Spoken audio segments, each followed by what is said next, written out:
So, what do we do now? I remember what he's looking for. He's still trying to find the Ruzavan. He needs the Necronomicon. He's trying to use the Stella to awaken Zamindor. Don't say that name.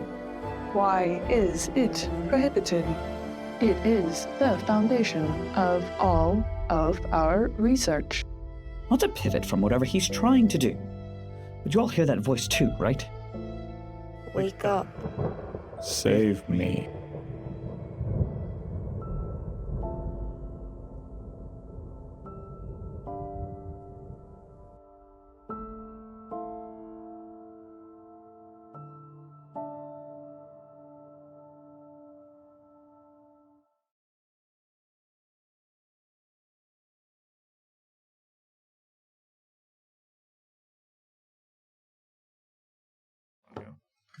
It's so.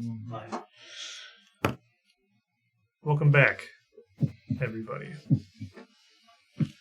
Couple of things before we get into today's episode. First of all, during the pre-show, thanks to all of your support here on the live show, we did have a bit of a hype train. And what we do with those is we roll off for hero points.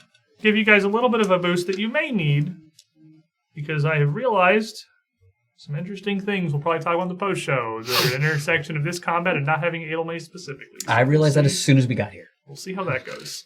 Everyone roll a d20. Me included. No. Nope. I ain't getting it. Whoever is the highest gets a piece of candy. I'm pretty high. I'm pretty high. I rolled a 19. I'm not that high. I'm not that high. I got 12. I got a 15. I have a 3. Sick. That's Marcus. Can I use turn No. back the clock? Can I use a hero point? Can I use a hero point? A hero point for you if you want to take one from this pile here and deliver it over from the hype train. I'm going. You may need this. I don't know how many you have right now. I have 2. I have 3. 3. Hype Train gave me a blessed I'm life. rocking 0. A big goose egg, my You don't need friends. I don't need you, right? These are just cops or whatever. It's fine. Yeah, I can talk to him. I tried to. As we left off, the group of you had walked through a door into another one of the inner chambers here on this floor of the Mysterium. Breaking free from the fog into another library, you were met with an odd trio. A man and a woman with bright, almost glowing blue hair, lithe elven figures with something off about their form, and a statue of a man standing between them. Skin seemed to be formed of cracked stone, wrapped about in metallic armor and trappings. He stood near motionless as you spent some time conversing with the pair flanking him. You had told them your tale, why you'd arrived, why you'd been sent down here. You'd spoken with Elder Thier and found the body of Elder Lythine. You were here to fix what had gone wrong. They seemed to understand. They seemed to agree. But then, in a moment, that stone man between them stopped everything. Quite literally. In a vision that you, Reginald, are quite used to seeing. As the color dropped from the world, and you were left with a black and white, slightly wavering visage of everything around you. Almost like chalk outlines standing amidst a blank void. It was just you, this statue man, and a glowing blue shape that had come out from Prototype. Standing here, time standing still for everything else. He had simply announced they would have no more of this. With a command, 2 Axiomites at his flanks, readied for battle, and lunged forward. Before we roll initiative, you see a sane 221 to chat, throwing several, probably big and fancy wrenches into whatever is about to happen. Can you, we're having some issues logging into Ko-fi today, just tell me what those were in the chat, because I can see the chat, and then I will sort those out. But, all of you need to roll me some initiative. I'm going to do the my Chrono Skimmer dedication thing. Alright, so hold on that for a second. Okay. Let's get the other 3 initiatives. Then we'll come back to you. Which is pretty much if I roll 11 and above, it's a plus 19. Prototype. I'm still doing the math. Okay. 33. One of those is a bless for Marcus. Oh, thank you. I'm Hey. probably going to need it. And one of those little green cards there. If you roll a nat 20 to hit anybody, they're going to explode fancy style. The second one was a woe, though. So, one thing's great, the other thing not so great. I love those. It's how it is. It's reverse psychology. Prototype. 33. MD. I rolled a 1 on the die. 24. Marius. 35. And then Reginald, before you roll here, you again return to this view, this dimension where everything kind of stops. Everything drained black, flickering white outlines, and you see this divergence of paths before you. You have that control. You're starting to gain somewhat of an ability to steer it. Mhm. Normally, you are alone here. But now, as you look around and see this cocoon overwhelming the shape of Marius, these tendrils lashing out to the rest of your allies, to MD, to Adelnay, to yourself, you still see that inevitable standing across from you, fist in palm. He cocks his head slightly. How? How what? What magic do you wield to command this? Are you going to actually sit and listen? And possibly stop all this? Your abilities threaten the nature of reality, and that you would align with this, as he gestures towards the cocoon that is Marius, and bear its affliction within yourself, you may yet be a greater threat than he. This is not the priority right now. We have a much bigger foe. The council would disagree. Roll me your initiative. You have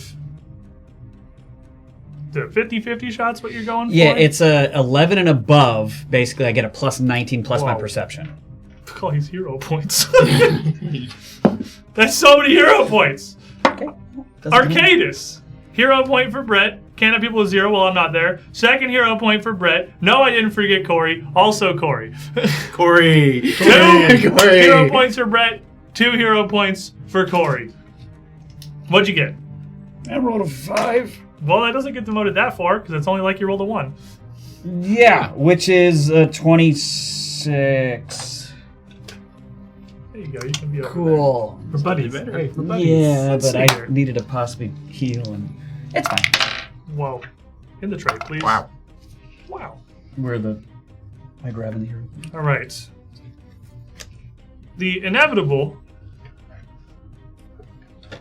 only got a 30.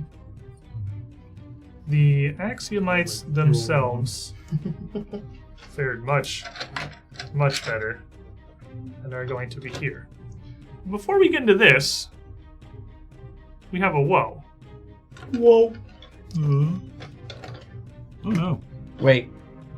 You feel Oh no. a bit sluggish, as you normally are uncontested here while you try to manipulate this time stream to figure out which flow is the most useful for you. You're not used to having opposition, and before you can react, this creature reaches out and touches one of the Axiomites. You see a flash of blue light, and color races across this standing outline. The man shakes his head, looks around, nods the inevitable, and focuses his gaze on you. He touches the woman. Same thing. They have joined you in this zone. And then, in a blink of an eye, he flashes forward. There almost isn't even movement, so much as just a streak of white lightning between where he was and where he already is in front of you, fist extended. As I'm like, I'm a person. It's going to be a 34 to hit. That does literally just hit me. Just hit you. Mhm. And then with this lightning, it streaks in behind him. As it connects, he doesn't follow through with this. You can tell this is not a fully committed lethal blow. Yeah. It's definitely a hard hit, and it doesn't feel good. But this energy from behind him collapses in, shoots up his arm, and jolts into you. Make me a fortitude save. Did you say we had hero points? You and Corey both should have gotten 2. You want to hand 4 of these Because I down might the be needing table? those. That's Is a that the noise. kid? Is that the kid from Wild Thornberry? 100%. What was I making a what? A fortitude Yeah. save. Fortitude? Inevitable. Okay. You legally can't watch that the would show be. You want to just pick 2? Okay. Then you. Or you? My It's bad. for me. It's okay. The other C name. We're cool. Cool sources. That is a fortitude. That's a 37. All right. You're going to take 25 points of damage, as this definitely knocks the wind out of you. But you can tell, a somewhat restrained blow. It is a mixture of physical, lightning, and spirit damage, as his fist connects, and he is now motionless in front of you. You see this lightning surge into you, feel this electricity, and it flashes a blinding blast that leaves you seeing and blinking away an afterimage for a moment. It is your turn, sir. It's my turn. Okay. I am going to, immediately as he does that, I will make him my person of interest. So that's my one action. So I Seems pretty like much a person of interest. I focus in on him, even though I don't know how much I'm really going to help with this right now. I will take my healing glove and slap me with it, basically, which I will be able to do. Where is the thing that, of course, I'm hiding? I'll do this really quick. I heal. Donnie! 9 Distinct for today, I plus guess. 6. Don't ask. Okay, ADHD, dude. That's what's just clicking. I love Nicktoons. That I believe is. That's not Nick. Oh, my bad. Hold on. Right. No. What am I drawing a blank? Let the man do math. 15. We're not- 15 plus 15. That's 30. So I just went up 30. And this is... That's my healing glove. Oh, you used a healing glove. Yeah, I Okay. just used the healing glove. That's just quick one Yeah, action just magic. into me, and then with him being my person, and he's right next to me. He is right next to you, yes. He is a fist still touching you. I mean, it made him knock you him. back a little bit, but... Kiss him. If I use that person of interest right then, does that now all of a sudden count? Can I use if I He is attack? now part of your case, yes. So now you can devise a stratagem for free. Because you have one action left. Right, and this is the one action. Well, this is 0 action, but you can figure out what to do from there. I don't know. That's gonna be close there, Steve.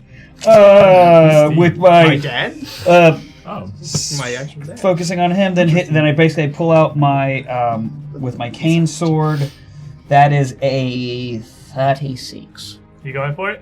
You taking 36? Yes. You kind of stumbling with his blow a little bit. Think about it, strike out with his cane sword. And even as you thrust, it's as if he's doing the same thing. Right as you make the motion, start to make the motion, he's already made the motion to turn sideways, and the blade just slides across the front of his breastplate. Got it. 36 is not going to hit. Yeah. You have the 2 Axiomites in the back. The man is going to look to the woman and then look towards the inevitable right in front of him and just hold up a hand. Accelerare! And energy will flow out, and you will see the inevitable start to shimmer, almost vibrating in the air. And then he just sort of adjusts his grip on his warhammer and throws a weird look over to Prototype, who is not the blue form right now. He is just standing there, normally existing. The woman is going to pull up her other hand. You'll see a bit more lightning well up, just crackling sparks dancing across her finger as she charges and wells up a bolt. Fulgur Trebum! And shoots out a surge through you into the wall behind you. Make a reflex save. That's you, Reginald. Oh wait, sorry, my bad. Sorry, I was reading those things. I was thinking of other stuff. I was reading so many things. Sorry, I was pretending it wasn't here right now. No. Wait, what was that? That was reflex. Yes, you That like was- to mentally pretend that he is not present. Disassociated. Just dodging everything and then trying not to die, and then trying to keep everybody alive. That is a why am I drawing a blank on? No, it's a 37. 37 is actually it's a regular success. That's really close. That's a regular success. Yes. So you're gonna take half from this. There's no way we survive this. I mean, we're fine. Guys, the pessimism needs to stop. You're Okay. Okay, yeah. You're the only one fine right now. It's 23, so half of that is going to be 11 points of electricity damage, as you are at this point quick enough to almost duck entirely out of the way of a literal bolt of lightning. Got it. And then he also just kind of he also sort of adjusts the grip on the hammer and then looks over. They're both really fixated on prototype. Basically, as I went in and then the lightning came towards me, I basically did the same move he did, but then just it still got across me because I didn't. I'm not. It is just the four of you here in this time-shifted realm here. And slightly to the side, again, just a flash of lightning so quick you can barely see it, the other fist comes up towards you from this inevitable. Great, guys. We're doing great. They're doing fine. You're doing great. You got They're this. side-eyeing me, which makes me nervous, but you're doing awesome, dude. 41 to hit. Just misses? What do you want me to say? That doesn't crit. Doesn't crit is No, what it we're doesn't looking for. crit. Doesn't It's a crit is what 34 we're is after. my... And this one hits with a nearly deafening peal of thunder, just like when he had first clapped and Yeah. pulled you to this realm himself. It is an explosive thunderclap. Boop, boop, boop, boop. Math. Turned into a robot. Womp, womp, womp.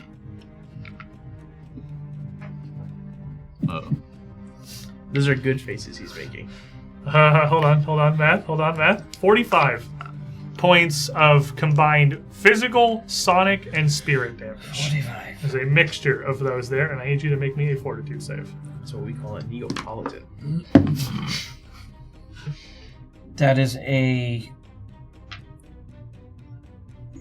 I have written up above my fortitude, like fortitude 24. Is that for a reason? You probably had another item. Did I have like a magic item or something? What's your normal fortitude? It's 19.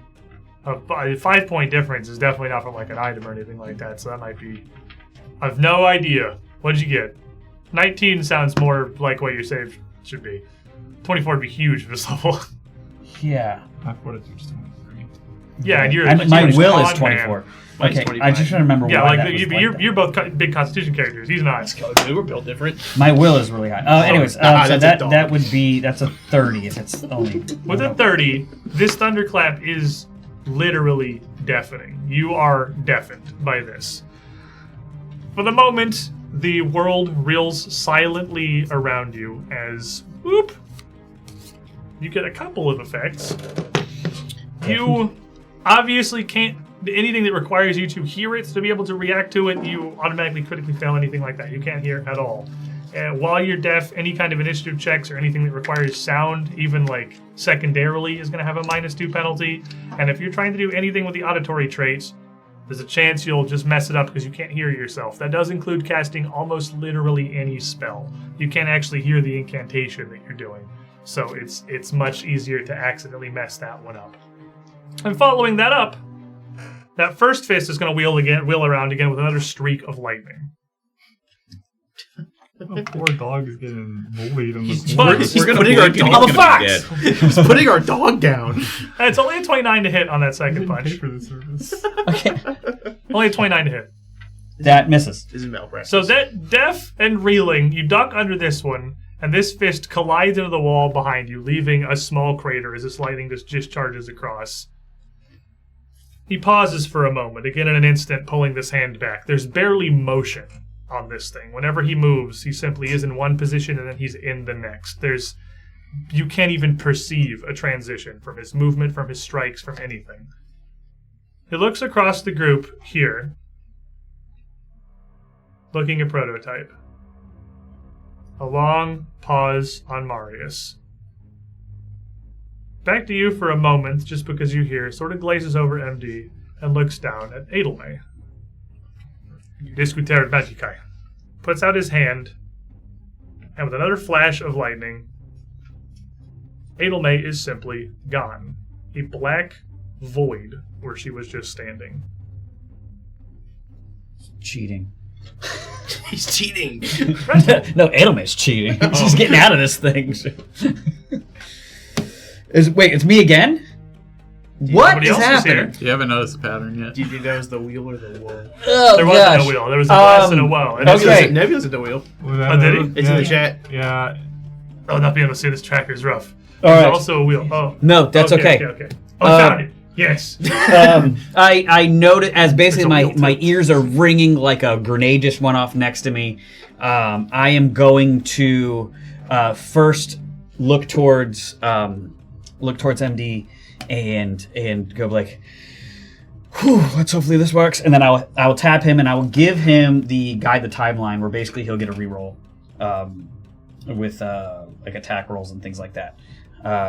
So he'll get that as my one action, and then my other two actions, I'm going to quickly look around it and disappear. You'll just blue like lightning kind of goes through my body and then it's gone. So I'm gonna be invisible. Make me a flat check. Of why? Because you are trying to cast a spell while deaf. And that incantation, as I just explained 3 minutes ago, is kind of hard to do while you're completely deaf. That's true. But I rolled an 11 plus what? You're good. Plus nothing. It's just a flat check. He's done it enough. You're good. That was the only thing for me to do. Yeah, you're very used to this one. Yeah. You cast a spell. I only have a few spells. The You ones cast that do a spell and disappear, and you immediately see the Inevitable's gaze turn right back to you. Oh, come on. That's a little bit I get mad. Very clearly making eye contact. you literally go, come on, man! Oh, come on! He's clearly still tracking. This doesn't seem to phase him at all. You saying here, "Hey, come on," is just like not helping. Because what happens? You see me disappear, but you still hear the audible, come on! At that moment, a couple of things happen. You disappear, time starts back up like normal. Everyone comes back in like you would expect. There's not usually an intermission here. Nothing usually happens in this cutaway.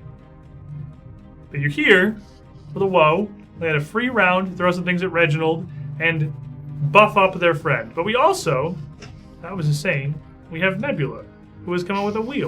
2 sides of a coin. And as this inverts and comes back, all of you, from the beginning of this combat, when you first roll initiative and this inevitable immediately goes to strike out, what you see is that in a literal instant, he is there, and then his fist is in a wall over where Reginald was, and Reginald and Edelme are both gone.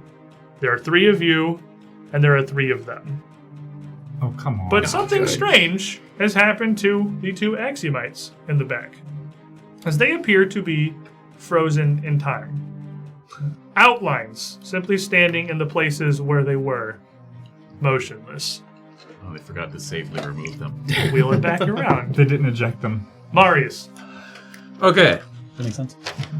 I, Marius, the Gold Dwarf Ranger. I'm gonna have a nice, real quick one. I'm going to use Hero's Call to cast Heroism on myself. You have heroism? Yeah, that was with the last level. I got the class or ancestry feat of Hero's Call, which lets me cast. He's a dwarf. Dwarves can just heroism themselves? That's pretty good. All right, fair enough. I'm pretty sure I can do it on myself. Yeah, that's how heroism. That's just like that's a really good ancestry feat. And then I'm going to hunt prey on the inevitable, and let's say whichever the other Axiomite is closest to them. The one that's next to him? Yeah. Fair enough. And, is that it, or is your heroism one action? I thought it was one action. Okay. I mean, I'm not really sure. The spell is 2, but if you have if the feat just is one action, because that's possible. I would believe the feat's just one. I'd have to double check. I also was pretty sure I wasn't going to be able to do something else. So I was just hunt prey that, and do you believe you have an action left? No. Prototype. Okay. I will refer to the man who has the ability. Prototype is confused and a little angry, if he's going to be honest with himself. So Prototype is going to the floral design on his body are going to deepen and darken until they themselves ignite into fire. So with his 3 actions, he's going to channel elements, so he activates his gate. Then at that same time, he is going to with his one thing, with his like one free stance he can do. He's going to I don't think these guys. I'll give it to us. I'm gonna do the Kindle Inner Flames so that. No, I changed my mind. I'm gonna do Thermal Nimbus, which is it. What do I see? What's happening? This is it. So it's this ignites into fire. All this happens, and then a wave of heat comes out, which feels comforting to anyone within a 20-foot radius of me. Okay. But then to that's everybody. But then to all my enemies, it was if they start their turn or move into this aura at all, they will immediately take a certain amount of damage. And I'll tell you when it happens. Okay. They take my half my level of damage. So 6. Yeah, so they take 6 fire damage immediate. They're all in it, so they're gonna be getting that. So they'll take that. You guys will have resistance to my level of fire damage. So you guys have 13 resistance to fire as long as you're in my aura. And then that's just a freebie I get when I activate my thing. Then I myself. This is my first action. I'm so proud of him. I read so much before I got here. You do so many things. You picked the most complicated character imaginable. He's doing good. And I'm doing it. And check this out. I played Pathfinder for 20 minutes once. I'm getting a 13th level character. Let's make the wildest thing that exists. I will then cast into furnace form, which is the equivalent of casting. Are you not already radiating waves of how much furnace you're getting? Now literally on fire. Okay. I am actively on fire. The whole the entirety of my body is just coated in flames. And which is the equivalent of the fiery body spell. So it is I am now on fire. I gain the benefits of the spell, yada yada. The corner is going Super Saiyan. This is going for 1 minute. I can fly up to half of my speed. Okay. Small library room, but it's there. It's there. So this will happen. I will lock eyes with the one I forget the inevitable. And in just this coated in fire, I will lock eyes with him and go, "Who am I?" And I will start walking towards him angrily. Fiery body, really quick, in case you don't know, is I have weakness to cold and water, which is cool, but if anyone tries to do an unarmed attack or non-reach melee weapon, they get 3d6 fire damage, no check. They just get damage. Do you actually have an action to move still? No, or this is that like you were starting to step flavor forward? of me walking. Yeah, I will be going there. Yeah. He turns his head and just kind of cocks it as you just burst into flames, walking forward here. He doesn't really have expressions. His face doesn't shift, but that slight head tilt is about the most expression you've seen out of this thing since you came into the room. I do not know. You have fallen from purpose. And he looks back towards the 2 Axiomites that are still frozen. More anomalies. You have all violated causal law 1. Pulls his hand out of the wall, and another surge of lightning jumps around his fist. But instead of sending it outward, instead of punching, it surges up across his arm, into his body, and out into his other hand. And he points down towards the glowing RGB beacon that is MD over there. Torquum Fulguris. And the whole thing surges out, or not at MD, sorry, Amarius, out at you. Make me a reflex save. I almost got distracted by the lights. I'm so good at these. I'm so good at these. Can't tell if sarcastic yet. No, I actually 18 am on real the good at die. this. That's a 43. Ooh, 43. Okay, that's a success. And it's a critical success. Success, a critical success. This will surge straight past you into the wall, and this is like a spray of sparks across the door and out, immediately swallowed by the fog in the doorway. At which he will then turn back, the hand still extended, again, hardly any motion, just another fist perfectly out at Reginald. Absolutely unfazed by the fact that you are invisible. That's funny. The lightning crackling back up his hand and following alongside this punch at you. Which you guys just see him punch nothing. Yeah. He does just punch nothing. 39 to hit. Let me see his outline. He's not. Yeah, I think there would be like a comical, like lightning shaped version. Yeah. of the original. You just see like a flash of like fox bones flicker in the air for a My second. dog. Yeah, there he is. It's my dog. So I'm pretty much Brad Pitt in Deadpool 2.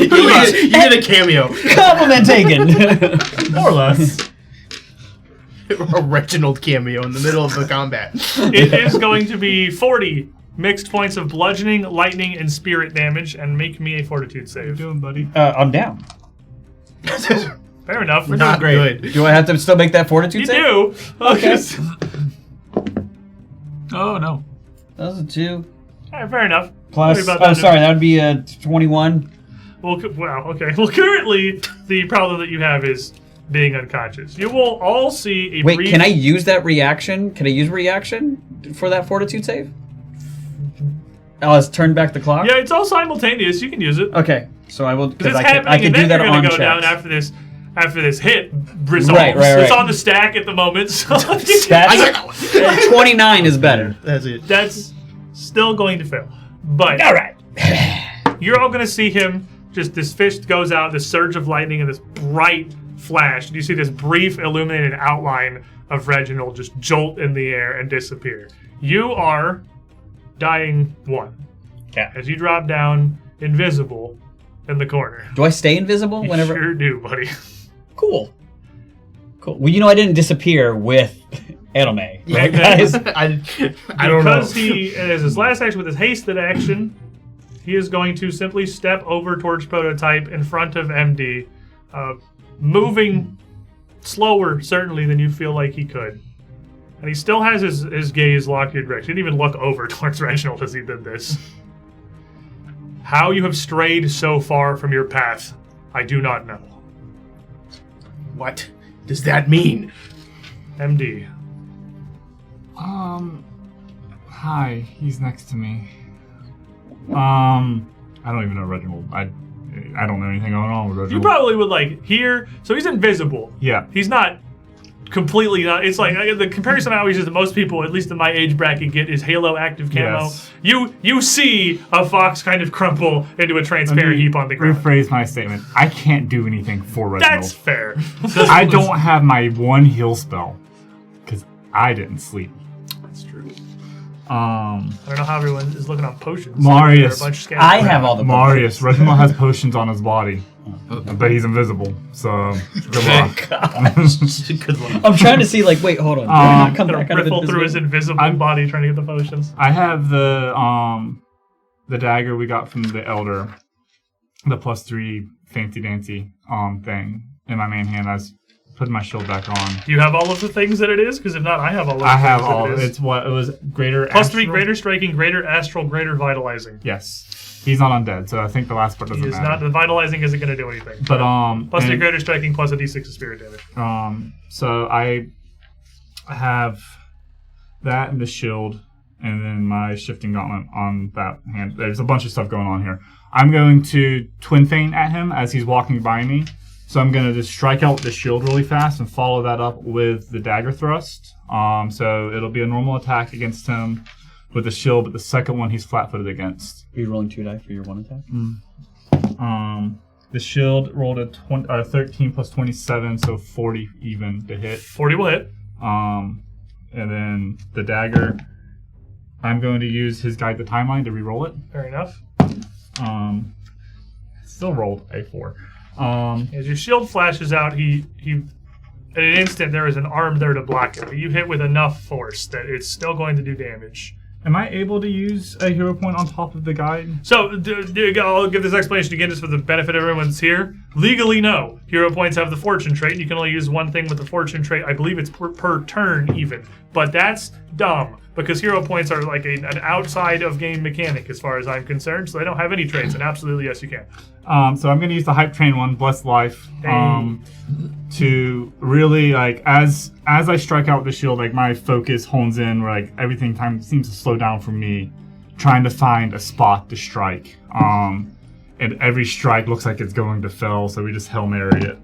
A Hail Mary rolled a 15 on the die, so... He's flat-footed to this, right? Because it's a twin feint? Yes, so it's going to be plus 23, so 38. 38 will hit. Okay, so Both connect. the shield does 5, 8. This is going to shock you because this may not have happened in a long time. He doesn't have any kind of resistance to either of these. 16 damage with the shield. Okay. And the dagger does and the spirit damage. 3 spirit damage. That does not belong in there. Go back in your home. I don't know what that was doing. 10, 15, 19, 27. With 3 spirit, so 30 damage total with the dagger. So as you strike with the shield, again, he kind of catches it, and you hit it with enough force that he does shy back a bit. You stop him from walking forward, and his head just immediately is looking your direction. He takes all that damage. Then you catch him off guard with this knife, and there is a blinding flash, and he recoils, like he staggers back from that. The first real visible movement that he's had. He is extremely weak to spirit damage. Okay. I'm going to inflict Clumsy 1 on him as a debilitation as I strike him. In my final action, I'm gonna raise the shield up over my head. I'm gonna raise shield. All right, so with Clumsy, make it a little easier to hit him. Reduces AC, reduces reflex saves. Anything based on dex is going to be a bit worse. The Axiomites are still frozen back in the corner, but at the end of this turn here, you will see the two of them kind of shimmer and sort of groggily stumble a bit, rejoining this timeline, taking a moment to center themselves. They will be back for next turn. That is your wheel, Marius. Oh boy. Marius is gonna get down on the ground and kind of fumble around to try to find a potion from Reginald's body. Just kind of. I assume he's probably got a bag on. Do I have to give you consent? I can't. You are trying. I'm assuming he's got like a backpack or. Surely yes, but you are trying to get a specific potion off of a completely invisible man out of an invisible bag. I'm going to give you a flat check. I'm going to give you the same 50-50 as if you were trying to hit a completely invisible person to be able to just fumble around. I feel like I could fumble around in a bag with my eyes closed. I think yeah, it's not your bag either. Reginald is notoriously disorganized. Say 17. 17's higher than 11. You reach in there, you feel around, you can't see, it's awkward. You stick your hands in the bag and your hands disappear. You just see invisibility up to the elbow as you're rooting around trying to find something. You feel what seems like a glass bottle. It feels right. You pull it out. Healing potion. I did it. Now I'm gonna feel around, find what feels like a mouth hole. Make me a flat check. 14. No, he's so good at this. He can do that blind. I mentioned him while he's doing this. I'm good at smells, I can find where. That's true. You're How great. his breath stinks. If there's a thing you excel at, it's finding dead I eat people. weird stuff. Guy who eats corpses. Okay. First action, you get the bottle out, no problem. Second action, you find his mouth, no problem. Pour it in there. Immediately, Reginald, everything goes silent first in this deafening blow, and then dark as you get knocked unconscious. But then suddenly, you feel a very sharp, full body pain. Probably, maybe, very likely some cracked ribs in there. You feel the floor, you are conscious and wounded 1, which means if you go down again, it's going to be a little more dangerous of dying. Yeah. And you have an action left, good sir. Wake up, buddy. How much do I hand have any health? That's a great question. What healing potions you got on you? What do you pull out? Oh, it would be hold on 1 second. Let me go through It's your potion. Yeah, It's a greater elixir of life. 17d6. My bad. No, excuse me. Pardon me. It is 3d6 plus 18. 3d6 plus 18. All right, that sounds right. That sounds right. All right. While he is getting up, you can just roll that. I am going to use a skirmish strike to step 1 diagonal toward the inevitable. And I'm going to use the unholy dagger that we found on the wall to take a stab at the inevitable. Okay. He is flat-footed from gang up. Yep. All right. He's flanked and clumsy. Oh, that's a good stuff. Wait, how's he flanked? 39 against those things. 39 will certainly hit. Corey, if an ally or I attack a creature that we're both adjacent to, they're considered Yeah, flanking. he's got an ability that flanking doesn't have to be opposite. It's just two people next to them. So this as is long my as he's one of them. gamble. Is he unholy? Or is he holy? He is not holy. Sad. Inevitables are very possibly like the most neutral of.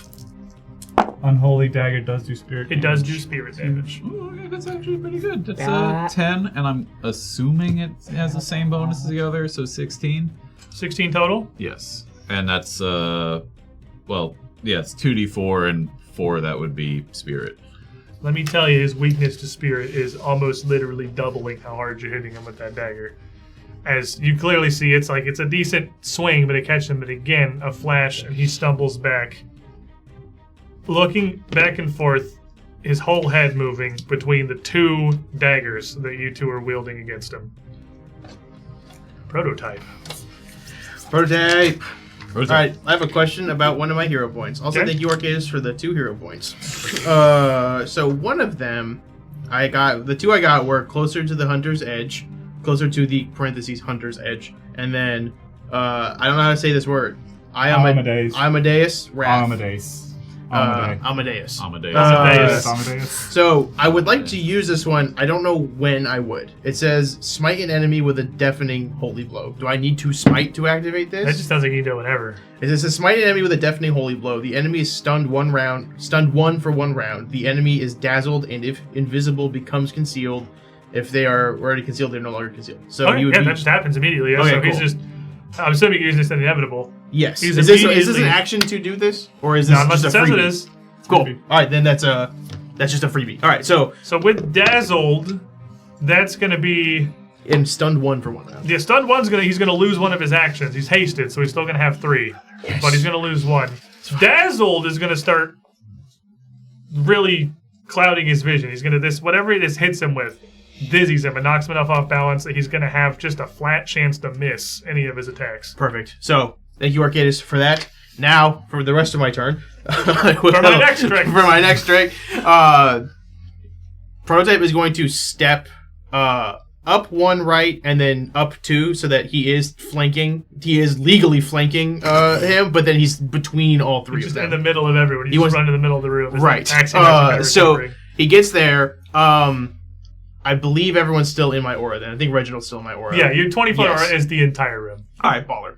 Not the tile that is the door. The literal tile that is the door is just outside of it. Okay. Every other square in this room is inside your nimbus. All right, so what I'm going to do then, as I'm walking over, I look at the 3 of you, and I just say, leave 1 alive. And I walk up to the inevitable, and I would like to disarm him. Because I have built it, so I'm good at that.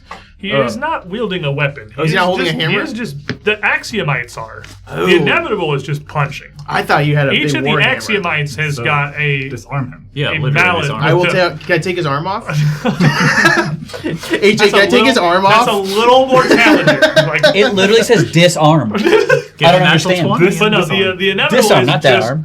just striking out with fists. It's the Axiomites that have the warhammer. I see. I misunderstood. So then what I will do is I'm going to do... Can I do a second hero point on 1 turn or no? Yeah, sure, why not? I love He this got game. him. This is a great game. Burn him. Thank you again, Arcadis, for Closer to Hunter's Edge. So this round, your multiple attack penalty becomes -3, -6 this round.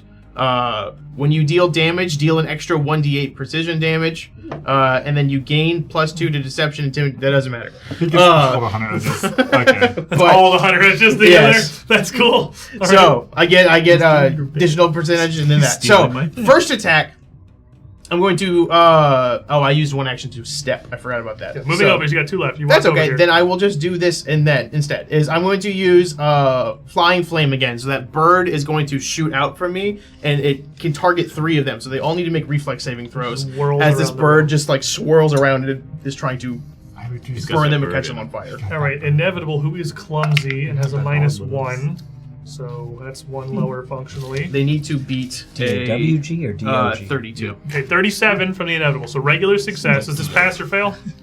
This is take half damage. So okay, so that's a regular success. So we'll take Yes. half. The 2 Axiomites The one on the top left. Boop, boop. I need a lot of d6s. They're beating 32. 32, yes. 33 from the Axionite. So regular success for the inevitable, and the one above you, regular failure for the one to your right. Oh, and now you get d8. Hey, I have a lot of dice. They're only going to get a 27, so... And reminder is they still have... Yeah, I took the 6 damage down on the inevitable. The Axiomites are just now here, so they're going to start taking it. All right. Oh, big numbers. I love big numbers, personally. That's 10 there. This is 18, 20, 25, 27, 1, 2, 3, 4, 5, 32. So that's 20. It would be 27 total. 5 of that precision, the rest of it fire. 27, so the one Axiomite's going to be taking 27, and then 13 for the other Axiomite, and the inevitable. Yes, go ahead. And then as my turn is, I just kind of stand there ready to look around at them, all of them. Alrighty. As I just let out a ton of flames out in this small room. Reginald, you... Yes. You wake up. You aren't really sure what's happening. Am I still deaf? Yeah, absolutely, you're still deaf. So, but I went down. Here's what you get. That made you less deaf. Isn't that how hearing works? Like if you go down and come back up, like you hear again? Yeah. Here is what you have perceived. You got hit with this punch, and this incredible, like, explosive thunderclap deafened you. Everything was silent. The world came back in. Prototype doesn't really have a mouth, but he burst into flames, got the Inevitable's attention somehow. He threw a big surge of lightning, and then another fist came out, and everything went black. You feel the floor underneath you. You feel a lot of pain, and these like sparks of electricity across you, but it almost is like a dizzying, floating sensation, because you are deaf and blind. Why am I blind? From the second fortitude save you failed. Rip. So you're here, but you cannot see or hear anything. You are laying on the floor alone in pain. With no way to perceive any of the people in this room. He both can't be seen and can't see. He's invisible and blind. He barely exists. Ow. Okay. And he can't hear. That's what I'm trying to figure out. Because that's terrifying. Unless you have like scent or something, you do not have any senses that can perceive this fight right now. Okay. You're completely blind and completely deaf, and you're in a ton I of can pain. still cry. I can. That always we already happening. hear him. But you wouldn't know you were. Right. You can feel it. You can feel the tears. They're warm. Like in a weird way, I have alone time. I can actually get a couple tears out right now. So I'm as I get up and everything's just. I kind of feel around a little bit, and can I at least crawl to an empty space? You don't know if it's an empty space. You also don't know. You went out. You don't even know what direction it is. So like you can crawl. You know what? Fine. I'm actually. You know what? No, you're right. You're right. As I get up, I go against the wall. You can feel where the wall is. Yeah. I'm right there. I go against the wall, and I will use an action to pull a potion out, and then use an action to use it. It works. And then I will, I believe, because I'm deaf and everything, I can cast a spell, but I have to roll to cast it. Well, standing up, pulling out your potion, and drinking it is 3 actions. I won't even stand. You lay on the ground, pulling out a potion and drinking it is 2 actions. Yes. And then I want to cast shield around me. All right, make a flat check. Is shield verbal? Yeah, Yep. shield is verbal. Yeah. So I have to make the check still, Yes. right? And I can still do it. So I rolled a 16. Okay, yeah, you're fine. So great. you see this transparent mass on the ground shuffle around. For the brief moment, the liquid is between the container and his mouth. You can see its tongue just drips where his mouth is. And then you hear this pink of arcane magic and see a slight shimmer of a shield. It's just the arcane shield just hovering over a lump on the floor. You see, you're having a time down there. Just resting. It looks like if you guys can see, it looks like I'm drinking a 40. That's true. You can certainly probably feel like there's enough happening there and people moving around and fighting. You can probably feel the floor like vibrating a little. That's about what you So, yeah, and only they can see me. You smell blood. Super like imprecise tremor sense. Yeah, it's like I don't even know what to give you. You've lost both your senses. Like it's... Just do this the entire fight. 15 plus 18. So now is for roleplay, we're going 33. to cover your ears and Just put a bag over your head. You have a have to cane. wear that until these wear off. Oh, That's yeah, how you role have the playing cane. works. That's it's too close to LARPing, guys, and we're not going that far. Okay. All right. So you're blinded, deaf, and prone.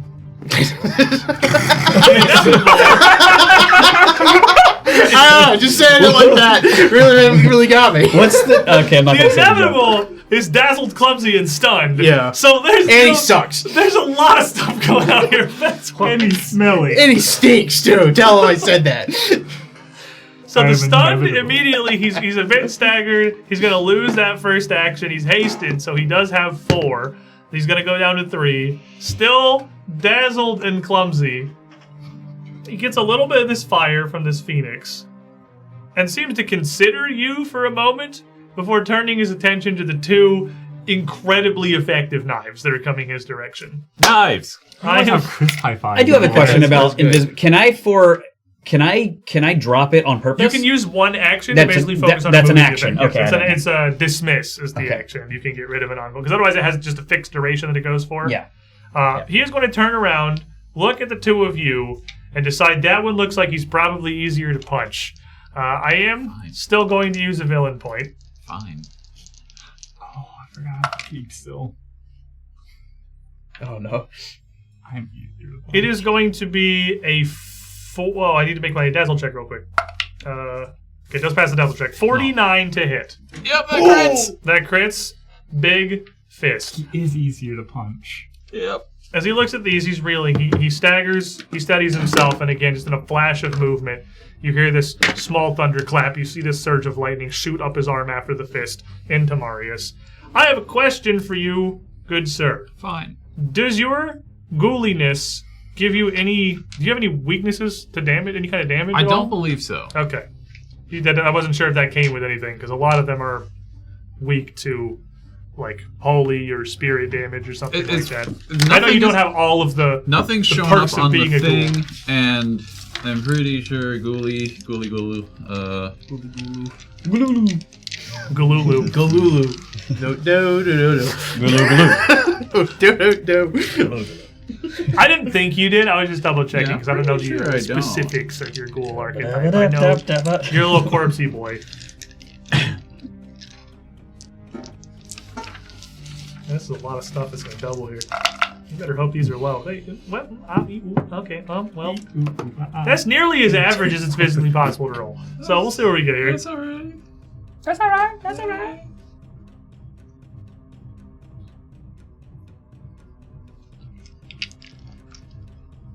Nothing?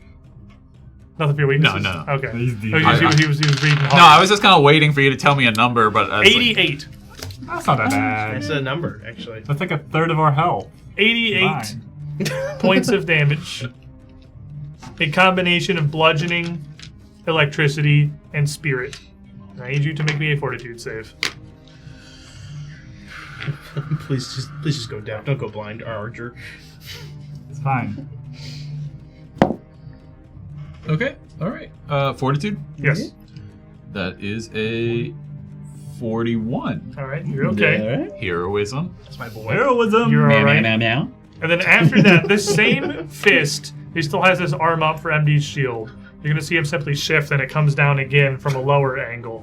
Second punch. At me or MD? At you. Sorry. 37 to hit. What, dazzled? Passes dazzled with a way higher roll in the attack roll. 37 to hit. Yeah, it is. Boop, boop. Remove these. I'm sorry. Roll all of these. I can't do anything for this. I was hoping he'd hit me. Same. I missed the reaction, so... 38 points of bludgeoning, sonic, and spirit. Make a fortitude save. Well, I'm really hurt now. You just ate a crit. It's okay. Our healer just can't see It's her. a 19. It's higher On than the die? last- Yeah. Oh, yeah, you're fine. And then he's going to step back, actually. Staying next to Prototype, but stepping back away from the two incredibly hurty knives, he repositions himself and just looks between MD, Reginald on the ground, and then turns across his shoulder towards Prototype. I don't know what has pulled you from this path, but you must see the danger you escort. You invite the end of all that there is. He must be stopped. And turns his gaze back to Marius. MD. Okay, on my turn. I have some questions I have involving some hero answers. points. So I'm assuming he's still going to be dazzled probably until he gets around to Prototype, and then he's clumsy till the end of your turn? Until the end of my Okay. next turn, yep. Just took out all this stuff. So, I have so many cards. I have a feat that lets me strike twice and combine the damage as Yes. one. I have a prototype. I have a prototype right here on my prototype. That's Prototype. I have a hero point that says all enemies within 15 feet of the next creature you deal damage to suffer half the damage you dealt. Would they suffer half the combined damage? It's a combined hit, so it would be... Okay, cool. I step forward. I'm going to use this Force of a Great Typhoon.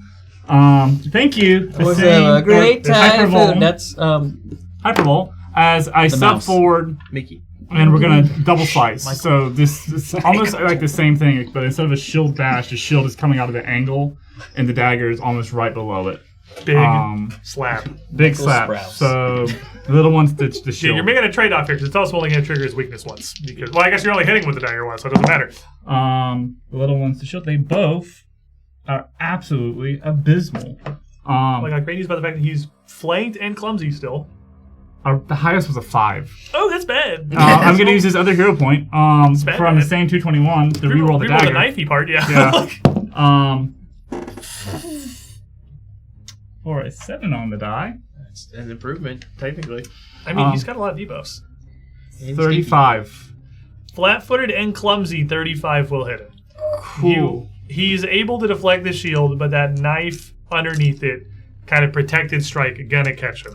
He's not gonna be happy about it. It's still going for his throat. So many dice. You roll so many dice. One. I mean, I'm rolling buckets over here too, I guess. I can't really say anything. Want me to count out the numbers as I add them? 1, 2, 3, 4, Whoa. 6, 10, 13, 21 21? total. Okay, so 21, half is 10. So each Axiomite's going to take 10. We tried. Well, I have... He's taking 21, which is actually a billion, because... There's 1 point of spirit damage there. Literally the 1 point of spirit damage is actually 16, so that's, pretty good. That strike, even though it's just grazing, as he is giving this knife a lot of respect right now, is going to knock him down to bloodied. And that's my turn. The Axiomites are here now. They're awake, they're conscious, and they're just kind of in a circle. The woman first is going to step down towards Marius, around Prototype here, just taking this flanking position. And as she moves, she sort of ducks down and just barks a quick spell. Vera! You see this hammer come up towards you. She takes damage from Oh yeah, she takes the 6. They both need to take the 6, right? that. Well, if she moves in my aura, she does, but also because I'm currently on fire. She will take, if she hits me, she does 3d6 fire damage. Ooh, okay.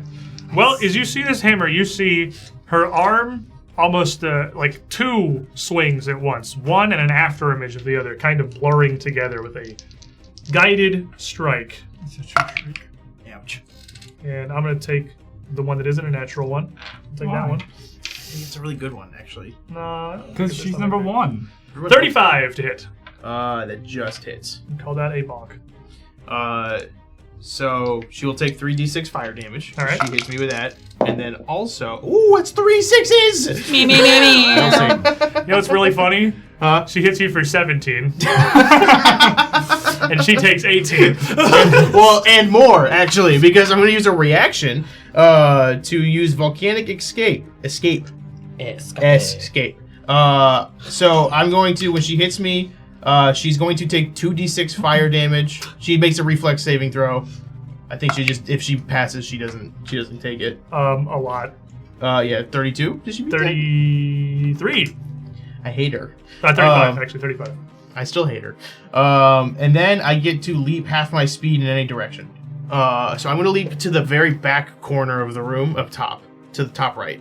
All right. You surge out away from this. She feels this fire and ducks away from that. Doesn't trigger reactions. Fair enough. And that's going to be it for her, because that's 3 actions. Step, True Strike, Bonk. Pushing buttons. What? I'm pushing buttons. I'm doing it. He's doing it! Oh my god! He's so good! Alrighty. The guy is going to move down around the corner after you jump away prototype, circle around the outside of the room, down towards MD to come try to support the inevitable. And as he comes around, you see he keeps the hammer out sort of defensively, lightning welling up in his hand. Once again, Fulgur Travel! And shoots a surge up through MD and Marius. Both of you make a reflex save. 13 on the die. You're probably fine, Rogue Man. 14 on the die. You're probably fine, Rogue Man. 38 minus 1. 37. Success. Critical success. It's for the... Hold on. I can't remember right now. 40. That's just a critical success, just straight up. Misses. So this surges. Both of you duck out of the way of this. The Axiomites do not seem to be that threatening. Like it's immediately apparent as they join this fight that they are just not at the same level as you. Were it not for the inevitable, you would have no problem handling them. Unfortunately, inevitable. Marius. All right, as I duck and roll from that one, I skirmish strike over to the inevitable. That's a whopping 5 for a 32. That's not gonna. 32 is not gonna hit. No, he's gonna. This arm will just twist around and divert this strike to the side. Stab number 2. Why am I using this dice? That's lower. Why you use the dice that only roll bad? You're supposed to use the dice that only roll good. What are you doing? I'm hurting. I'm hurting and nothing happened. 5, 7. My life is pain and I hate it here. 5, 7, 4. You take a couple of swings, but this inevitable's on the defense now, and he is both decently quick, even clumsy as he is, but he's also, well, he's not clumsy anymore, actually. Just very... He's clumsy. I have a feeling I'm going down. Oh, you replayed it? Yeah. Okay, fair enough. He's still clumsy then. And then Prototype. He's no longer dazzled. I should have done a rules thing first, but... What's your rules ball? thing? Well, it's because I'm previously. It's because with the leap, because I'm flying. So could I have leaped and then just hung in the air? Yeah, if you have a flight speed, you can for sure. Can we say I did yeah, that? the room is not. It's like a normal height room. The ceiling's probably like 12 feet up, so you're not really high off the ground, but you can be in the air. Yes. Here's what I'm going to ask you, and it involves geometry. Okay. It does. You said this would never come up in real life. So here's what I want to do. I have a fun little move called Solar Detonation, where I explode and become the sun. Literally, it counts as sunlight. Okay. What it does is it's 20-foot burst. I'm trying to hit the least amount of my allies as possible. Hit me. So I was really hoping Marius would stay away, but he unfortunately got closer to me. From where you are, Marius is exactly 20 feet out. So what I'm saying is, if I leaped there's into not the air, not enough vertical. Okay. I see what you're going for, but It's there's okay. not It's enough okay. You vertical can in the kill room. me. all right. It's Well, fine. it specifically does extra damage to you. Okay, So you, I might, and I will. I think our blind deaf friend will be able to fix that when he gets over himself. When it stops being dramatic. I didn't do it to me! You can't hear or see any of this. So, You can't hear him making fun of you. You I can. But Brett can, and it hurts. Save on it. so it's a feel reflex. IRL, dude? Oh, he's got He's this. probably He's fine. He's probably yeah, fine. except you just saw me roll 3 bad Yeah, so rolls. just He's really don't probably do that. fine. He's You're on really bad good at rolls. saves, though. He's on So bad rolls. this is an overflow, so this will turn off all of my auras and stuff once I'm done. But I will, in the corner of this room, I just ball up for a second and then just shoot out. The So sun. everyone in a 20-foot radius of me. The detonation fills a 20-foot burst within 60 feet of you. Oh, I didn't have to be over here. It Whatever. can also, you can I be want within, to. you're within 60 feet of you. Yeah, so it's on me, so it just goes boosh. Each creature takes... Oh, no, there is a check. I was about to say. Oh, yeah, everyone makes a reflex saving throw. Even me? Including you. Including you. Including me. Yeah, okay. The whole room? I'm good at those. Not you. Yes. Which The whole- dice? the whole No, room? it's 20 No, feet. it's 20 so foot. it's the inevitable, it's the female Axiomite, and it's Marius. Yes. Okay. Inevitable's getting a strange answer. I'm dead. Oh my god. Why are you like I have this? great news. This is about to do 1 trillion damage because everyone's failing. All right, so I think he felt the hardest. what'd you get? Oh Lord, he critically failed. Okay, I got a 1. This is the Final Fantasy 14 opening cutscene. Yep. Vaporizes. So I got It's the owl from Ori and the Blind Forest. Just disintegrate. I regular pass, which is a critical success for me, so nothing happens. All right, the inevitable It's 32 you're trying to beat. did get. Let me is get this- all of the d6 by is- the way. While does he's this doing have a magical trait or is this just fire? Does it have? Creatures. So it takes creatures in the area take 8d6 fire damage and. But it doesn't 4d have any like traits. It's not a spell. It's not inherently magic. You're a kineticist. It's literally just regular fire. I think it's just fire. I can All right. read you the things that Then has it's- commas if then you want. It's a 34, so he'll regular succeed. Okay, so he's gonna take half damage and then is dazzled until the start of my next turn. The Axiomite got a 26, which Complete is failure. Axiomite got a failure. Inevitable got a success. We'll take half. Marius is gone from this earth. So Marius okay, is so dust. let me make sure I'm doing all my 4, 8, and then I'm gonna for Marius specifically. I will need an additional 4d6.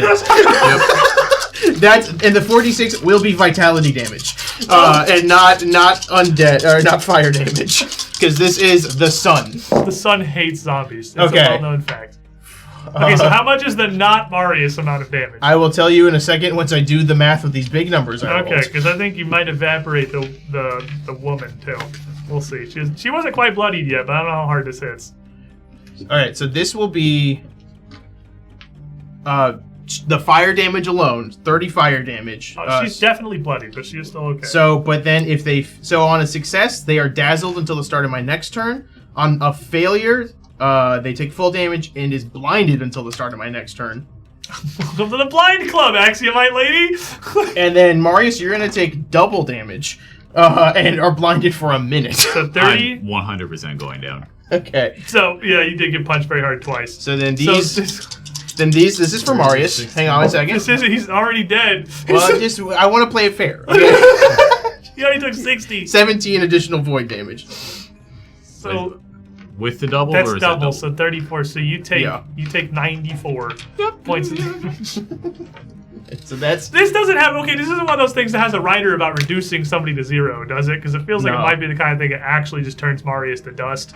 no. Okay. It says this counts as sunlight, and then everyone is immune to being dazzled or blinded by this for 10 minutes. Okay. So So, welcome back, Dazzled on the Inevitable. Welcome to Blinded, of the Blinded Club for the female Axiomite. Welcome to Dying 2 Yay. for Marius, who is already at the end of initiative. So that's perfect. I don't have to move you. You're exactly where you need to go. So, you're does some more time. absolutely blasted to the ground. Yes. You do. He still has a Mortalis coin. What does that do? I do. Yeah, I'm pretty sure it just means you go to Dying once. go to then, too. Dying once, It then, cancels too. the crit knockdown. If you want, it's if you want to use it. I would like to use it, All right, please. you are dying 1 and not dying 2 Okay. from the massive explosion of the sun in the corner. Do you have any actions left, or is that a that's 3 bond? 3 actions, and I'm out of my aura. So that's literally I'm back to base. Just exploded, shut down. So you're no longer flying. Then you Protect's lose the angry. flying. Yeah, because the Okay. furnace form is gone. Like Oh, he's so you he's literally as if we just rolled initiative. Drop on the ground. He's just a guy. And I point at the inevitable. Like I'm just pissed. Reginald. You feel The thing is, like, everything that was happening, I have no idea it's happening. You could feel You the feel heat. some heat. There's a yeah, good you amount of definitely heat. feel Yeah. a wave of Is very it- intense heat. Hold on. Vitamin D has entered your You system. probably smell like bacon or something right Wait, now. but hold on. Does he smell? He has been burning corpse. pretty cooked. Yeah. So Right. I would say you can probably. I'll give you that you can smell the burning corpse. I am a fox man. You By can- the way, I never said that. Did we ever introduce everybody else, or were you the We only just one? introduced It's them. just- Yeah, we really said good our Marius. answers. We got hero points. It's okay. That was Yeah, technically yeah, what my we name's said. Brad. I play the fox guy. That's It's episode blind like and 600. deaf. Okay, you know who we are at Yeah. this point. It's me saying I don't. goodbye. I'm the new one, I guess. But we said my name earlier. It's fine. Okay, can I basically turn the zombie? I feel like I'm about to be like a zombie. I want to cover my arms into ointment and stand up and go and just try and land on Marius You want to battle medicine him. You want to move up and you want to attempt to battle medicine while completely blind and deaf. Yes. The dying, smoldering. Knowing where corpse of You don't even know it's me. I do know, because you smell. That's why I asked. Whoever is currently gently baked in front of you on the ground, you want to stop that. Make me a flat check. That doesn't count. That was That really doesn't count. cool. That doesn't count. That's super cool, though. Why is your train so far away from you? Because I like to throw. Okay. Sports ball. It's Kobe, okay? 12. 12. All right. You passed the check. You can feel Right. the unconscious, dying, rotting body of your good friend Marius on the floor. So now the great news, normally your challenge here would be trying to find a wound to treat. Great news, it's just all of them. it. Yeah. That's It's really easy to locate the injury. Third-degree burn. It's the whole front of his body. based off of this stench, I was like, oh gosh, that seems like that's really bad. He's just like really. I like cover my arms with like just white ointment and just dive on him and just I'm sorry, buddy. I wasn't here for you. Why do we Your have medicine monsters? check. Why What is this- DC are They you going choose- for? I'm gonna do the biggest it's one, The biggest one. which is a we DC like the 30. biggest one. which a DC We only 30 use the biggest DC here. Go big or go home. yeah, and it's That was it's close. 17 plus it's bazillion. 27. 100. So yeah, So 40. it's 2d8 plus Critically 53. succeeds. Yeah, criticals. 4d8 plus 53 because you critically succeeded. Oh, if it's over 40, it's a critical success. Yep, and then you get 2 additional d8s, which start to become more and more like comically nothing as we level up because the Well, he's D8s at it nothing. depends. That's, I mean, 2d8 is it's up to 16 That's like additional health. an extra hit. You've got Six, plus like 50 something as a 14, writer. 17 plus 53 is exactly 70. Yes, It doesn't matter how far past 0 they Thank go. you, Mr. Foxman. I And respect you more. You let me know if I had to stand up or if I could crawl to him. Use one tile away, so you can crawl a single tile away. Okay, So, all right. you just crawl over. And then I just lay back down. Yeah, one action left actually. Expose Why your the belly. strategy? I don't know. Does shield go? It only lasts one round, so you put the shield back up. You gotta put the shield back up. I have to roll for that. And you sure do. Only concentrate. It doesn't have. Concentrate. Oh, it's So if the one- verbal component. I'm pretty sure. Alright. But roll the flash. We'll see Yeah, what matters. roll it. I'll talk. well, it's a 2, so maybe. Okay, we'll figure Does out it whether- go away if I never use anything about it? It only every time? it pops up for one round, so you'll find out whether or not that you have a shield or not.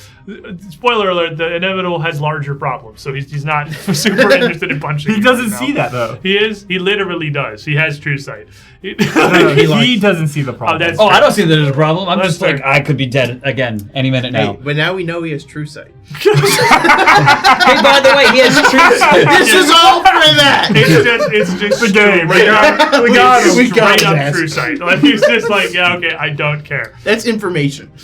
Cantrip, concentration, concentrate, force. I don't know how you tell. Maybe not. Okay, maybe it doesn't have a verbal component. You can just do that. It's just purely mental. You just think, please protect me, magical fairies, and then the shield just appears in That's front all of you. magic It's words my own for. self. It's my own will. You just think, The stop it, fairies. stop it, stop it, stop it. My face. Still, this inevitable, still fighting with Marius and MD and the 2 knives that do a jillion damage.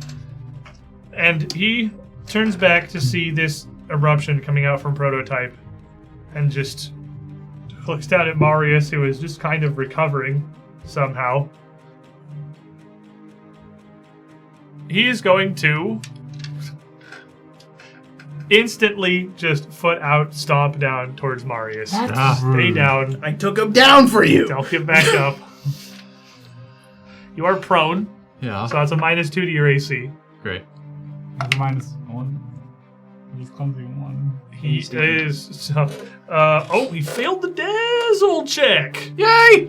That foot just gonna slam into the floor. He's dazzled from the sun exploding in Yeah. his He face. tries to look cool, but then missteps. He's gonna try it again. Okay, pass the dazzle. Man. Try again. And, I mean, he's got multiple attack penalties, so it's only a 42. Okay, yeah, that hits. But that doesn't crit, though, does it? It does not. It probably would have if it was a 47. Like, oh, that's Yep, close. it He's would've. close. I feel like everyone can feel it. The earth shaking. Oh gosh! It's gonna... I thought he was far away. I hear Reginald crying. I'm fine. He doesn't hear himself crying. He has no idea how loud he's I'm a weeping big right brave now. dog. I'm a big brave dog. I'm a big brave dog. He hates it when we call him a I'm a big dog. brave dog. He hates it when we call him a dog. He has no idea. You take 46 points of damage. Make Oh! a save. He's still Why? up. He's still up. He's still up. Hey, roll lower. Make buddy. me a fortitude save. Please. I like all these dice. It's fun rolling all these dice when I hit people. Oh my god. D8, there's D8s, there's D12s, there's D6. Fortitude? Fortitude. Come on, dice. You get to It's a Sunday. We're all having a good time, right? The I D12s are the know- electricity damage. I know this is a rough day for all of This us. is just a fun Sunday. That's 34. Oh, he just makes it. Alright, fine. You pass, just barely. Holy! And then seeing Well, yeah. in the back here, he strikes down this second boot hitting this surge of lightning, another blinding flash of light here. He pulls his hand back. This energy rips back up his body and he flings it over Torquum Fulgorus and throws it down at Reginald. Make a reflex save. Why me? Because you're healing him!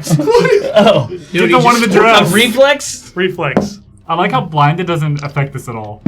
That's actually really funny. Blinded has no penalty to this whatsoever. I- You sense the lightning coming. The spidey This senses. foxy senses. The hair on him is sticking up towards the. I am lightning going bolt. to re-roll this. Thank you, Arcadis. You're the best. Arcadis is the best. That's cocked. Oh, that! Ah! No, Cock. drop back No, that down. was cocked. You went to go pick it up. I don't know how that was possible to cock it like that. I didn't. It was almost incredibly cool. I mean, if it would be a 31 or 31 is a regular failure, so you're going to take full damage. Let's see how much damage. I managed to cock it one of these. That's kind of impressive. I cocked it again. How am I doing this? Roll in If your you own cock corner. it twice, it doesn't count. If you cock it twice, it's a crit fail. we move on to your next somebody else's turn. You lose the game. Yeah, I have a hero point that says he loses the game. I win. 727. The silence is deafening. healing. Somebody filled the silence. I'm See, we're scared. laughing. 65 points of electricity well. damage. Back down to 0. And back down Oh, he's still invisible. goes Reginald, who is still invisible. And this lightning rips into his body. You are wounded 1, which means you're going to go straight to dying 2 as you drop this time. I immediately, as the strike hits me, it's just like, oh, go. And this lightning is going to surge as it shoots across Marius and funnels into Reginald back into Marius. Make a reflex save. Oh my god, why are you He's got doing a this? crush on you, dude. Why me? That's a reflex. Mhm. 30. Regular failure. 65 points of electricity damage. Okay, well I'm back down. Dying 2. Surges into MD. Make a reflex save.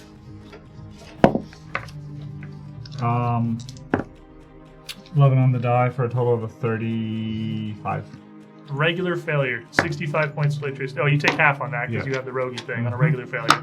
So 32 points of electricity damage. Ouchie. How you looking? I'm perfectly okay. And then as this energy rips all the way through the 3 of them, he pulls it back up into himself, channels it across him towards Prototype, and then stops. Closes his fist, and as a spray of sparks, holds it before it surges out your direction. It is almost done. Aid us. We will speak in Axis. Did he say that in? Did he say that in common or? It's everything that they've all said sounds like it's in common. Okay. Of course, only 2 people are even around to hear. It's Yeah. actually true speech, technically. Any living sentient being can understand what he's saying. Okay. He is speaking the fundamental nature of reality. So he's got true speech and true sight. But He's What an almost honest, like- what an he's honest a- man. you can't like hear he's him an through Aeon or being something. deaf and dying. That's accurate. You're right. I- I was looking at the bright side of things here. And he's still. He's dead. not that loud. He's dazzling. MD. I hate it here. You see this lightning rip across Marius and Reginald. I kind of like kick Marius's boot. Oh, great. They prototype. I think they're both down. Well, I can't help with that, but I can throw him a fryer. Yeah, same. Okay. Blow up again. I'm going to That's just... a couple rounds for now. When he turns his head back around to look at me, it's going to be another twin feint, so it's just a shield out, dagger in. Shield rolls a 6 on the die, dagger rolls a 15 on the die. He's still clumsy. You rip like clumsy. Yeah. He is no longer flat-footed. You are the only one threatening him. I know. So the shield would be a total of a 33. Not going to do it. The dagger is going to be a 37. That'll hit. That'll hit. You'll catch him with a knife. Catch him with the incredibly potent knife. But no sneak attack this time. Is just able to fully focus on you. The shield twin feint. Oh, shield. right, twin feint. You get. Yep. You're right. Yep. That's why you're twin feinting. He knows why what he's doing. He knows how to play Pathfinder. Look at this man. I've been doing this for 2 years. I've had twin feint since the beginning. It's true. You've literally had that since level 1. And for this reason. Well, you didn't pick it at level 1, but yeah. 14. Oh, I didn't change out of it. 14, 18, 20, 28. Oh, and spirit damage. 34. 34. Oh, it's not. We didn't take the actual 6. 34. Ooh. All right. Sorry. That's death's door with that hit. That last hit, he's gonna stagger back again. Very clumsily trying to block that, stumbling like a human. He actually reaches over with a hand to cover the wound, the first real sign of any kind of pain that you've seen to this, and turns his gaze back towards Prototype. Aid me, and perhaps your explanations will not fall on deaf ears. And then for my final action, as MD has leaned in with the dagger, he pulls it back out and just one more time throws all his weight behind it. I will apply Clumsy 1 to him on the twin feint. Clumsy refreshed. For the dagger strike, it's a 4 on the die. I like the roll around that. It rolled around a lot, though. He was dancing. Wait a minute. I had shield up, and it has a hardness of 20. Yeah, but he didn't attack you. You got a huge, like Palpatine lightning blast that just. Oh, so there's nothing that shield. Yeah, can it's do like if they. It's like a thing you could block. You couldn't block the lightning spell. Got it. If it's a Okay. thing that you has to hit you via AC, you can block it. Got it. All right. The Axiomites here are going to kind of condense. Well, the woman is going to actually stop. She's going to take 2 steps back towards Prototype. Not charging in hammer raise, not coming as an attack, but sort of shuffling away defensively between the two of you. And as she gets up next to you, just looks in your little beady eye sockets. Why? What are you? What does he see? I don't know. And I would... If he would stop killing them, then I wouldn't kill him.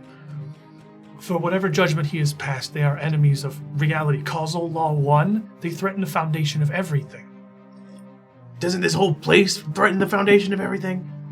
If he's prioritizing them over this, then them more so. If he's extending an offer to you, I don't know what he sees, but that's not in their nature. He won't die here. His physical form is immutable. This isn't out of fear or mercy. This is reason. It's the only thing that drives us. There's no reason behind ending a life.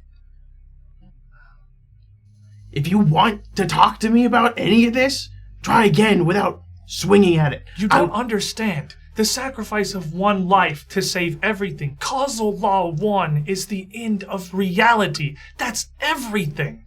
There won't even be life. The concept will be gone. I don't know what to tell you. Right now, all I know is that those 4, it looks again, 3 over there, currently are the only ones in this entire world that have shown me any form of kindness. And if they are saying that we need to do something to save reality, I'm going to believe them before I believe any of you. And I will listen to the authority. Virum. And takes this two-sided after-image strike towards you. Oop. 33 is the bigger of the two. 33 will miss. 33 will miss. All right, she takes a big swing, and it's nothing. You're able to. Well, it's close, I imagine, but you're able to fend her off. Yeah. And it is your turn. Okay. How bad is Big Guy looking? Big Guy's at death's door, so he's crippled. He's in the last quarter of his health. The Axiomite. Oh, I forgot the guy real quick. Boop, boop. Virum, MD. Swinging on me? Yes. Yeah. They're going to move into a flanking position. Is he my level or lower? Yeah, absolutely yes. By several. Then I advantage. Not flanked. As I watch him walk around me because I also have true sight. What? I see him trying to attack me. That is true. He has truth sight. You believe me? I was like, when did you get true sight? Where did this come from? This is not. You gave it to me. Oh my god! All right, no, you know what? I'm taking the natural 20 out of that. Oh! He crit me as he goes to hit me. The runes on my armor flash. Fortification rune. If there's any justice in this 17, natural 20.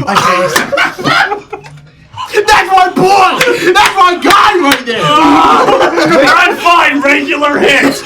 Did you 20 for 20! Did you win yet? No. I'm still a loser. You're still really dying. That's awesome, dude. Right, the whole conversation. Regular hit! There is hope. Your armor flashes up, manifests all this magic right where the head of this warhammer is striking, and his warhammer is like wrapped in glowing blue runes. It's just this clash of magic. I wish I could have rolled that Get earlier. bent, dude. Absolutely. For no reason, Reginald just has a little. We can't see. Just no. Nobody can. 23 like points of damage from a regular hit that doesn't crit you. All right, fine. It's your turn. God, I hate it when you guys have abilities to do things. Awesome. Okay. Sorry, Prototype. Go ahead. Prototype does want answers, but also would love if people stopped killing each other suddenly. So Prototype is gonna look. Is the big guy still looking at me? He's he's turned his attention back to MD. Okay. Where MD is the one who's the threat here. I'm gonna yell at big guy. If I don't kill you, will you stop killing them so we can talk? I will do what I must.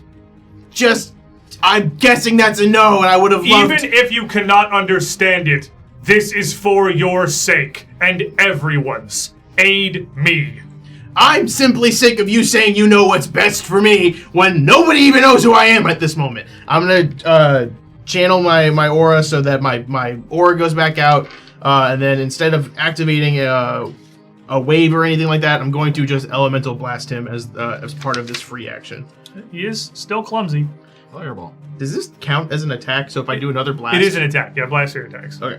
I just didn't know if it counts. That's your 'cause it's part of that's this. functionally your version of attacking. Did you win? I might have. That's a 40 to hit him. 40 definitely gonna hit him. Is that a crit by chance? Definitely not. No, And if it was, Quick backhand. did you double check? still no. Is that you? Extremely no. 30's gangster. Alright, that is Nickelodeon. 13 fire damage as it blasts out at him. He has 2 health left. Good. Well, great news. I have 3 actions. So, let me actually what I'm going to do. Here's the surefire way. Because that was one action to do that. As my second action, instead of one bird, a Prototype flings his hands around, and then like a tornado of birds comes out as they all start going around. It's the same attack, I'm just flavored differently. But it is a bunch of hummingbirds are shooting around to all 3 of them. They all need to make me reflex saving throws. Would that be a song Do we of fill a point to hummingbirds? crit Yes. fish? Is that what I'm doing? Cacophony. I don't, I think. 32 is what you're going to beat. It's clumsy 1. And stinky. That's bad. Let me roll the dice. while you do I that. believe a group of hummingbirds is called an orchestra. The inevitable gets a 29. I need 2 more. He fails. That's just a Reflex fail. is his worst save. And I made it worse. Reflex is his lowest save. Let's go. The power of friendship is strong. I'm sorry. Both Axiomites, absolutely also going to be regular failing. Those are both profoundly and regular. Everyone, 3 failures, 3 regular failures. 27 fire damage to all 3 of them. As these birds fly around, and it shoots between their chests and their eyes and their heart. Like any possible way that it aims for lethal is it for all of them except for one, if possible. I don't know if I can actually do that or not. But these birds surging through. You have the woman next to you who you dodge this strike, and these birds just rip through her. This Axiomite, is burning blasts through her body as she doesn't bleed from these strikes. Everywhere that it punches through her, every one of these wounds that opens up, the literal holes that rip through her body, are filled with a glimmering blue energy. It comes out in strands as it leaks out of her, looking almost like pure magic, runes, symbols, until her entire body just bursts in a spray of data, almost. Sigils and signs of all kinds just erupting in the place where she was, as she is gone utterly. The inevitable turning back towards you as you strike. Bits of this metal armor strapped around him, melting and falling away as he drops down to one knee and then crumbles onto the floor. The last of the Axiomites, 27, also very much enough to make him bloodied, is going to take all of these hits and just kind of reel back towards the doorway. So he looks over and sees everything happening before him. He grips his hammer a little tighter. I don't think he's surrendering. Just unconscious him if you can. Reginald and Marius, Hi. my friends. This question, is anyone out of hero points for the two of you? I have one. I am. You got nothing. Yep. Since this is your second down of this fight, fortunately neither of you having gone down to a critical failure, your wounded condition means that you are starting at dying 2. This is your friendly neighborhood reminder that 4 is the end of everything. A critical failure sends you down 2 steps. You both have to roll this, and you both have a 10% chance to die. So the DC is 12, unless you have any of those feats that make you more resilient. A 1 or a 2 is a critical failure. So, Reginald, as you were up first, if you would, hand him the large die of fate. Wait, can I use a hero point to reroll if I roll a 1 or a 2? You can re-roll it. There is normally, as written for any of you who are, it's been a minute since we've had really sketchy situations. I've like rolled this before. This is not your first time, but this is a refresher. Normally in 2nd edition, one of the functions of hero points is that you can just spend them to straight up stabilize. But since that is extremely lame and boring, we don't do that. You can use a hero point to reroll this, but you can't spend them for just a free pass. So, Reginald, you need a 12 to go back up to dying 1. A 1 or a 2 is dead. So 3 through 11 is I'm dying 3. And I'll see you next round. That's cool. That's a gamble. Okay, here we go. That's an 18. 18's good.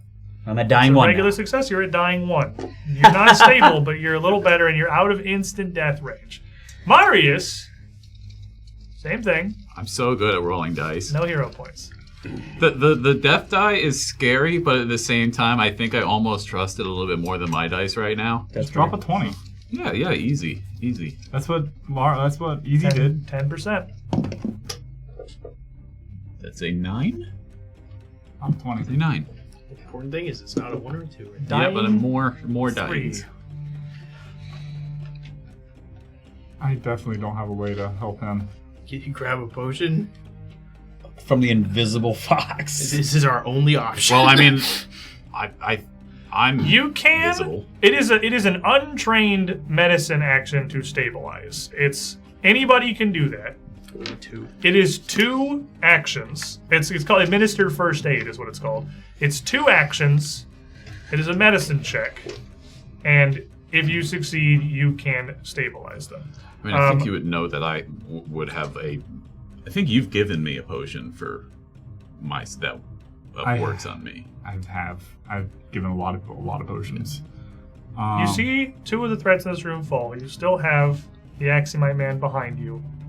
Hammer still gripped, face set and determined. But you know they're not looking good next to you. Your turn, MD. Prototype, help Marius. I'll try. I'm going to take a step towards the Axiomite in front of me. I'm not moving, it's just a step, and I'm going to put my leg out. I'm going to drop my shield to have ring and put my leg out, grab him, and push him down with a trip attack. Okay. So Athletics check versus 4 DC. 12 on the die plus athletics of 24, so 36. 36 will critically succeed. You pick him up and slam him on the ground. From the crit. And then as I'm just over top of him, stabbing down with him with the dagger. Just throw him on. That's one way to get flat-footed. Yep. 38. 38 is a critical hit. You throw him down and just slam the dagger into him. He's probably dead, honestly, because he's also weak to spirit 10, damage. 15, 20, 28, 56. And then spirit damage. Spirit damage. What happens to him? It's one quick. I say, help Marius as one quick action. Trip him down, and I fall down with him using the momentum of the dagger to go straight into him. And then I drop everything and I scramble over to Marius and You still have an action. pull out, search his body for a potion. I know I gave him one somewhere. And just hold it for Prototype. I'll let you use it. I'll let you basically delay the swap action to give it to Prototype for free. Prototype is your turn. Yes, Prototype will run over, take the potion, and then administer it. I think it's all 3 of my actions to do that. Running over, since he spent his last action, I'm giving you kind of a delayed swap here. Okay. He's holding it out. You can just take it as part of moving over there. Okay, cool. 2 actions. So then I'll pour it into Marius's mouth. Now, what is this? Would you get a potion of harm? No, what I've got, it would just be the right, elixirs, because they're not positive. Yeah. And then what's that? Just D6? Yeah, something like that. Enough to alive. Yes. Yeah. And then I'll look over at. I have 1 action left still, right? Can I use that action to search Reginald's body for a potion? Make me a flat check. Okay. You don't really know this guy. I don't know this guy even the slightest bit. I got 3. I'm looking at the wrong. You're feeling a lot of fur down there, man. He's very soft, actually. You've never noticed. Wow, Reginald, I would love to talk about what you use for your hair. Reginald, the die. He's still dying. Still dying. He's fine. I'm dying. You are dying 1. You're dying 1. Dying 1. So that's a. Only a nat 1 is a critical failure, and it would bring you to dying 3. And wait, is it now? Is it like 11? It's DC 11 now, yeah. So DC that's why 11. only a 1 is a critical failure now. That doesn't count. How? Please. That doesn't count. And it doesn't count. I yelled. It doesn't count. It has to be in the thing. I yelled it doesn't count. It's void. Foul ball. It has to be in the thing. That is a 14. It might take you guys a few more moments. was a 1. A few more moments But it of doesn't count. It panic has to be in the thing. to find a potion and to help Reginald back once more. But unbeknownst to you, he is stable on the ground there. He is okay. We hear soft snoring. Whimpering. Oh, he's dreaming. Oh, he felt a kick. And with that, the room and the Mysterium falls silent. It'll take some time, surely, to recover, to heal, to uninvisible Reginald, so that you can tend to his myriad injuries that we have survived. I think it's a good time to give you guys a break. Let's take our midstream break. Please. That sounds fun. Why don't we stand up, stretch our legs? That was a long one. Grab some snacks, get some drinks, pee them if you got them, everybody. Thanks, everyone, for being here. If you're still here after a couple of hours of relative, this man is angry. This is like it's crazy. Sometimes Pathfinder balancing. This is just a moderate. This is only a level 15 creature. He's just But so angry. mm-hmm. But what? No, he's only a level 3. There's a but after that because he almost killed us. Yeah, I was like, but that was brutal. Was it 7, Like 5, 4? these guys were 9. These guys were like little children. They pretty much existed to cast haste on them and then also be present. And But- flank. I didn't take any damage during that whole fight. I didn't take any damage. Yeah, guys, they were brutal. Let me tell you. they were I really felt that one. That was a rough one, everyone. I'm still blind and deaf. I took 55. Did you guys try having the boss have a little crush on you next time? then he doesn't hit you as much. We're gonna stand up, stretch our legs. If you're still here after a couple of hours, if you're enjoying the show, hey, drop us a follow. Easiest thing you can do is help support the channel. Show us and the Twitch algorithm or the YouTube algorithm or wherever you are that you like what you're watching or listening to. You're having, as one could possibly say, an undeniably good time. Yeah. You did it. You said it. Oh my god. You said the thing. It's branding. Branding. And while we're on break, you got about 10 minutes where you're not going to miss any content. Feel free to check out some of our partners down below the channel. Discount code UGTShow is going to get you something across all of them. Maybe a % discount, might be an amount off. It tells you when you put it on the site, but we've got something nice with all of them. Get yourself something nice. Get some discounts. Help support us directly a little bit too. You deserve it. Don't go too far, everybody. We'll be right back. Welcome back, everybody. It was certainly a battle. That was a sketchy one, a little bit in there. 2 people down, one of which being the only one who has any reliable source of healing. But this is why we have potions. This is A lot of them. what they're for. All you need is a D6 elixir, and it brings you back to conscious. And honestly, with how hard a lot of your foes hit these days, a D6 isn't really any different than like 4D8 plus 30. They're both one more good slap. Before we get back into things, because we obviously all, except for Marcus, forgot it at the beginning, let's go around the table and introduce our characters halfway through our show. You. Me. I'm Gordon. I play Prototype, who feels bad for what he did to Marius. I said it already. I'm Colby. I play MD, the full-blooded rogue orc. He's a rogue orc. Catch him. Get him back to Belkson. Is your orc running? Is your orc rogue? You better go rogue it. You're not even gonna say. Okay. I'm happy to be here. I'm Marcus. I play Marius, a Ghoul Dwarf Ranger, who feels really bad because he's been completely burned by Prototype and exploded And what and punched. is a completely unique experience that neither side of Prototype has ever done to the party before. Could you say a little bit softer now? A little bit softer. Sorry, Exploded and punched and lightninged and stomped. Yeah, don't forget stomped. My name's Brett. I play a Kitsune, who's just a fox. He's not just a fox. He's special. He's the fox. He's the fox. Reginald And he is so glad that he was invisible while the tears were coming out. Because he needs to show his strength. And there was no actual yelping. Just to be clear, that was not canon. It was whimpering. Or whimpering. Whatever. None of that. Weeping? None of that was happening, but he was drinking.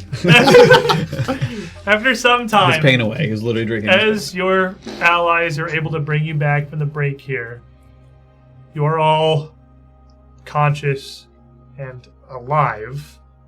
Slowly, your vision and your hearing return as the blinding and deafening surge of lightning and thunder that accompany the Inevitable's fists. That shell shock wears off. Basically flashbang via punching. It goes away, it just takes a minute. Leaving the 4 of you here in this room. Reginald, you would have been the only one who saw he banished Adelme. He cast something on her in that time stop and she is gone. The rest of you, of course, would realize that she is not invisible. She is, again, Not on this simply plane. not here. And not on this plane. Yes, so a lot has happened. Adelme, he banished her. I don't know when or how that's going to work out. We do need to keep proceeding forward. Also,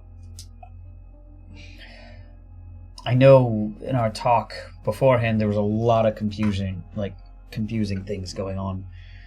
We have to understand we know what we are fighting and what we're trying to stop. Everybody else has their own morality.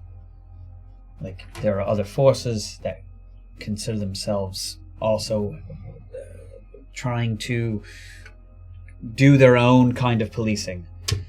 So I say all that. We're doing something special, and not everybody's going to understand. Oh.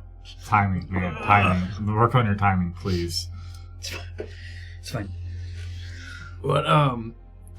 So what are we doing? Because, if that happens again, I would like to make a proper argument onto why I shouldn't kill...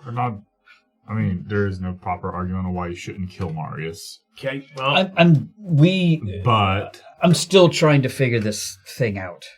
Are we just doing that now? You're just going to keep on exploding with me right next to you? So, no, preferably, we should... Yeah, please don't. No, you know what? I want to, first of all, I'm sorry, man. That was really... I shouldn't have done that. I was trying to get as far away as possible, and that was kind of one of my best options to handle them. So... We're in a small room. Yeah. Again, I really tried getting as far away as possible. A lot of things I do hurt everyone near me. So I will try to adjust when needed, but I'm gonna, for you specifically, I won't do that again when you're anywhere near me. Love to hear it. Great. Try to not hurt us too much. All right. One half of the room is still smoldering. Another question. We should leave, by the way. Licking There's no ventilation in here. Marius, besides the whole on fire thing, how are you feeling? Any other thoughts inside of you that shouldn't be your own? I haven't felt anything else just particularly odd right now besides the burning rage and burning fire. Okay, that seems normal for the situation at hand. All right. Listen, I would say what Laos is doing, he's flying under the radar of a lot. Like, he's popping up here and there for people to come and stop him, but they don't fully know. And for these people to think that we are worse than him, there's a lot of mixed messaging going on. Technically, if I have all the information correct in my head, he's the host of a god from beyond, like, everything. Which isn't our problem yet. Okay, so that's not comforting. Correct. Okay. It's not comforting, and I'm always calculating it, and as of right now, like how you just asked him, it is not a problem right now. So what god is this? What do we need to fear the god? How did this happen? Don't say his name. Okay. I don't know. So, what are you supposed to do? It says he's a host. It says it reaches out to other people. What are you going to do? Kill me? It's probably just going to inhabit somebody else. Okay, well, I'm not going to kill you. They really wanted me to kill you, and that was not what I was going to do, so... Well...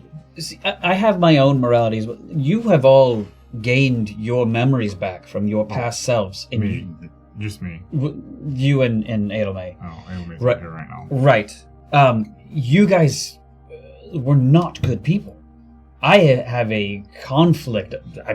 Full-on cultist. There's a lot of mixed messaging going on, to where I'm like, and then she is taking on who she is before, rather than being Cammy. Right? She's doing a really bad job at it. It's like a child pretending to be their parent. Yes, all this is calculated. You guys are not... That was a great person. Were you? Yes. Before I got to Thrushmore. That's what any evil person would possibly say. But, like, I was great, yeah. I'm just to say... And I'm sure your record's spotless, Mr. Cop. As best as it can be, yes. I mean, because I'm so good, that's the reason why I got let go from what I was doing, was because I couldn't put my work down. Wait, you got fired from your job? It was to come onto this, to help them. Oh, or to track them. He has a slight obsession with Count Laos. He makes him out to be some big bad mastermind, but that's the thing. He's not a big bad mastermind, but yet he still gets away with all of this. Okay, so what... Okay. hang on. Yes, you all should. A lot of you guys should be in jail. Yes. I imagine this conversation is happening while Reginald is treating all of your wounds. I'm assuming that's happening concurrently. Yeah. But I'm assuming also, there's a comedic balance of him healing me and occasionally doing something that hurts me at the same time.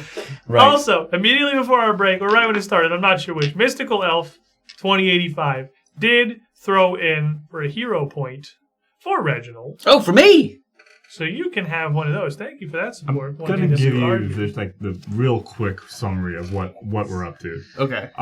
Basically, me, Edelman, and 2 other people woke up in an asylum with no memories. No idea who we were. Okay. We fight through it, Nightmare Land. Nightmares were coming to life. We met Marius. Okay. Marius was a regular dwarf at the time.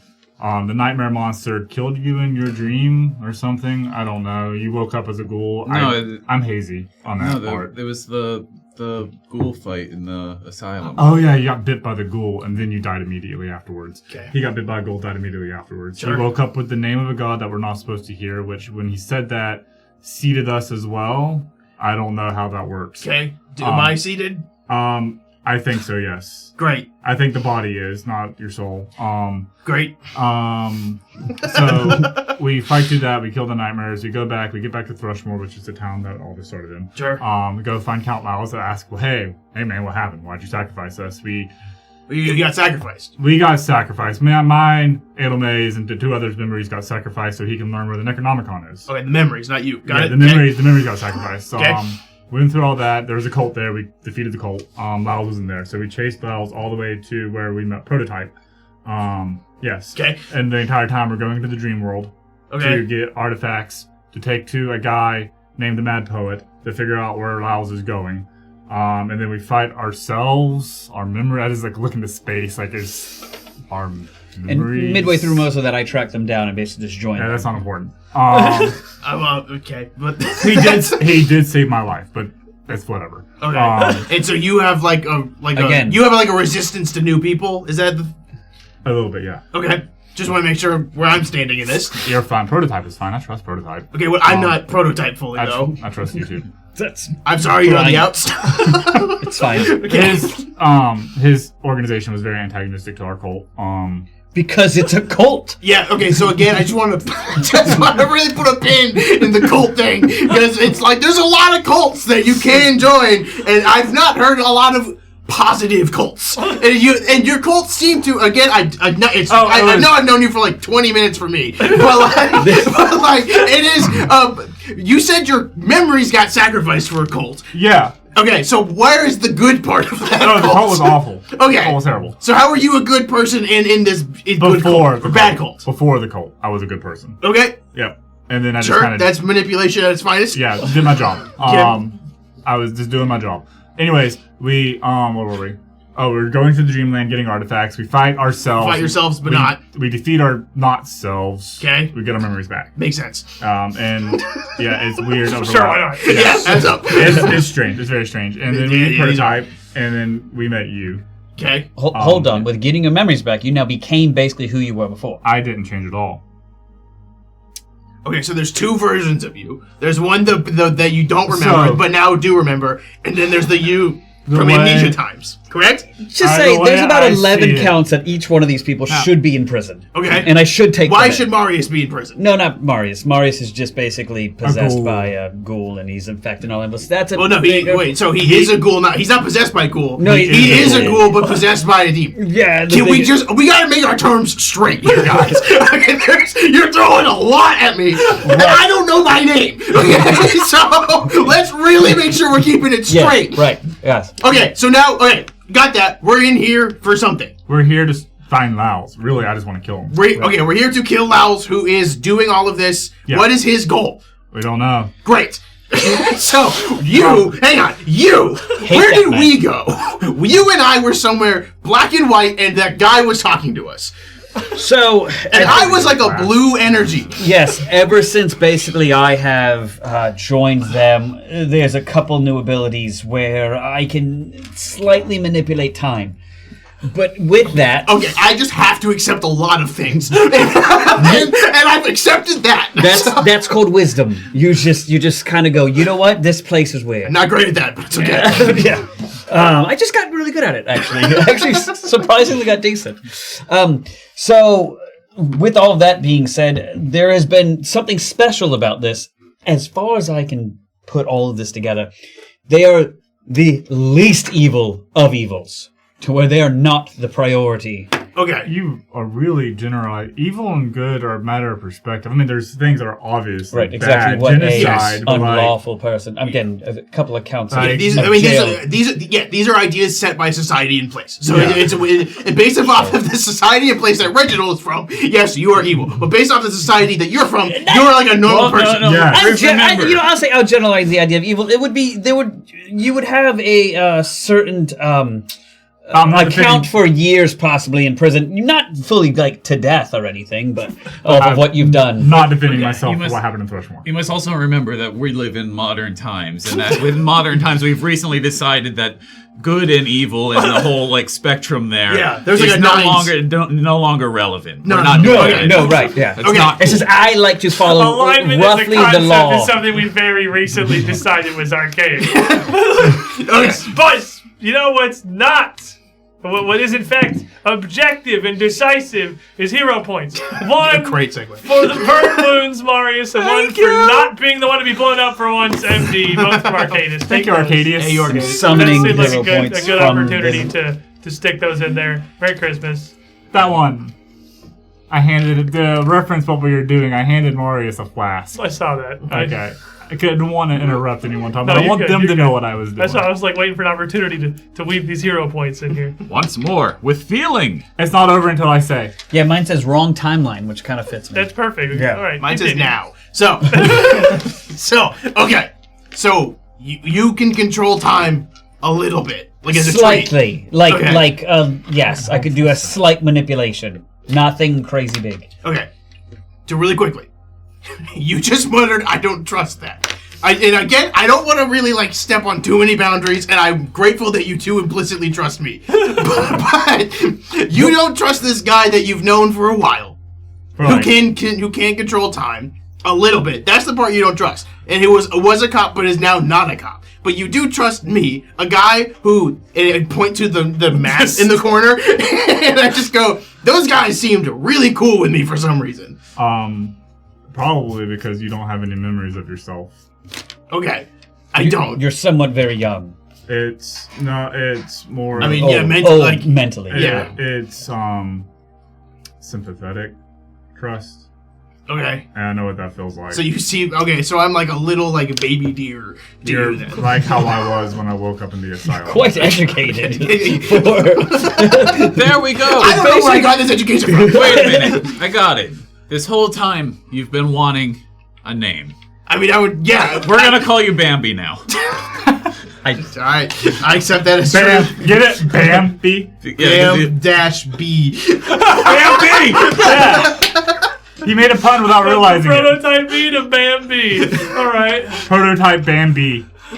Okay, so now that we've named myself, which I'm thankful for, it is an awesome name, by the way. Bam, bam. So, okay. And you're still trying to find your mom or something like that. I don't know who I'm trying to find. I would love to know who I'm trying to find. So, what? Okay, so we went somewhere and they just talked to you for a minute and then they pulled me out. Yes. Do you know what that was? I don't know. They can manipulate time as well in some way, shape, or form. That is completely new to me. A lot of times there's very little control I have over it. A lot of times things just happen to me. Okay, so you're a victim of time control.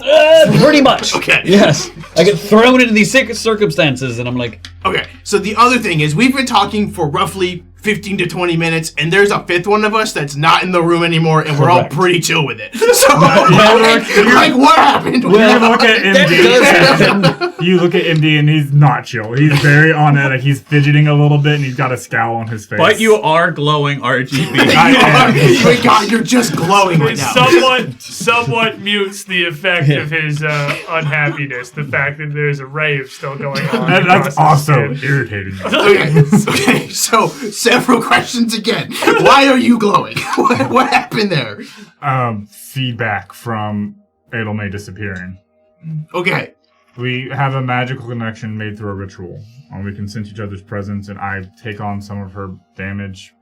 When she gets hurt, I take the mental strain of it. Okay, so if I... And I'm guessing you don't feel her She's not on this plane. Right. So just for me to just make sure that what happened to Marius doesn't happen again, that if I do that, and then I hit Adelme, it then also hits you two. Yes. Okay, so that's a 2-for-1 special I should avoid. Yeah. Okay. Again, not exploding when we're nearby. I will... Would be, I mean, or at least telling us to I will... move. Look, the problem is if I warn you, I warn them in the same moment. All right, Code word. let's talk about... If it's just hitting me, it's fine. Okay, so 2-for-1 only applies to Adelme. Yeah, like, don't hit anyone else with your big blasty attacks. I can take it. Okay. I've been hit by worse. And so, again, to reiterate, with the one that Adelme, who's vanished... You're not cool with it, which is good to know somebody's worried. Where did she go? I don't know. We don't know. That's just a thing that happens. Yes. Well, Nope. Doesn't just randomly happen. Like, there's no control. Okay. Like, similar to like how I'm gone suddenly. Yes, right? Okay. And we're just kind of hoping. wait, Almost like schedule. I don't even. Yes. wait. No. Cammy, Adelme usually disappears when she's being attacked, and most of the time she's been here. Like it's She falls. Yeah, she's but done or she. that's something that she does on for herself. But you're saying He specifically did. you're it saying this happened right before the fight happened. in your time dimension, Correct. whatever, and she's never been there. So someone else Yes, took I mean, her or made her disappear. No, I mean, I could basically figure it out, but I'm pretty sure it was the banishment spell. But Somebody banished her. so Doesn't that spell to send you back to the plane you're from? Well, I believe it'll take you to like a pocket plane for like a minute or so, or longer. I don't know. But this also did happen in like time dilation time. Yeah. So it could just. It We could don't- happen. I don't- She could yes. pop up whenever. Okay. Yes. But either way, someone else did it while she wasn't even present in our dimension. So, I don't know. I'm frustrated that she isn't here. She wasn't here for our previous fights, but it does also seem like maybe something we should be more concerned about. Well, what are we supposed to do? Keep moving forward. And what if she shows up back here? What if she shows up in the hallways? Does she? Have you guys? Okay, so she's vanished before, and then you guys would keep moving forward. Would she show back up with you guys then? No, wait. Or does she always show up in the same spot where she left? Oh no. Okay, gambles. I think usually it's the same spot. Okay. She doesn't normally just disappear. She just falls asleep. Okay. So she's also got narcolepsy. Yeah. There's been a big problem since the asylum. Okay. Well, that's a medical condition that I cannot treat. I don't think anyone can. If I would leave my mirror of sleeping vigil here, would she somehow? I'm asking you really quickly. I know it's like about so like, the mirror, the about magic in different- it is that you can see you my can see body out of while it I'm when sleeping. you're sleeping. Yeah, Yes. so like you can still see it while you're dreaming.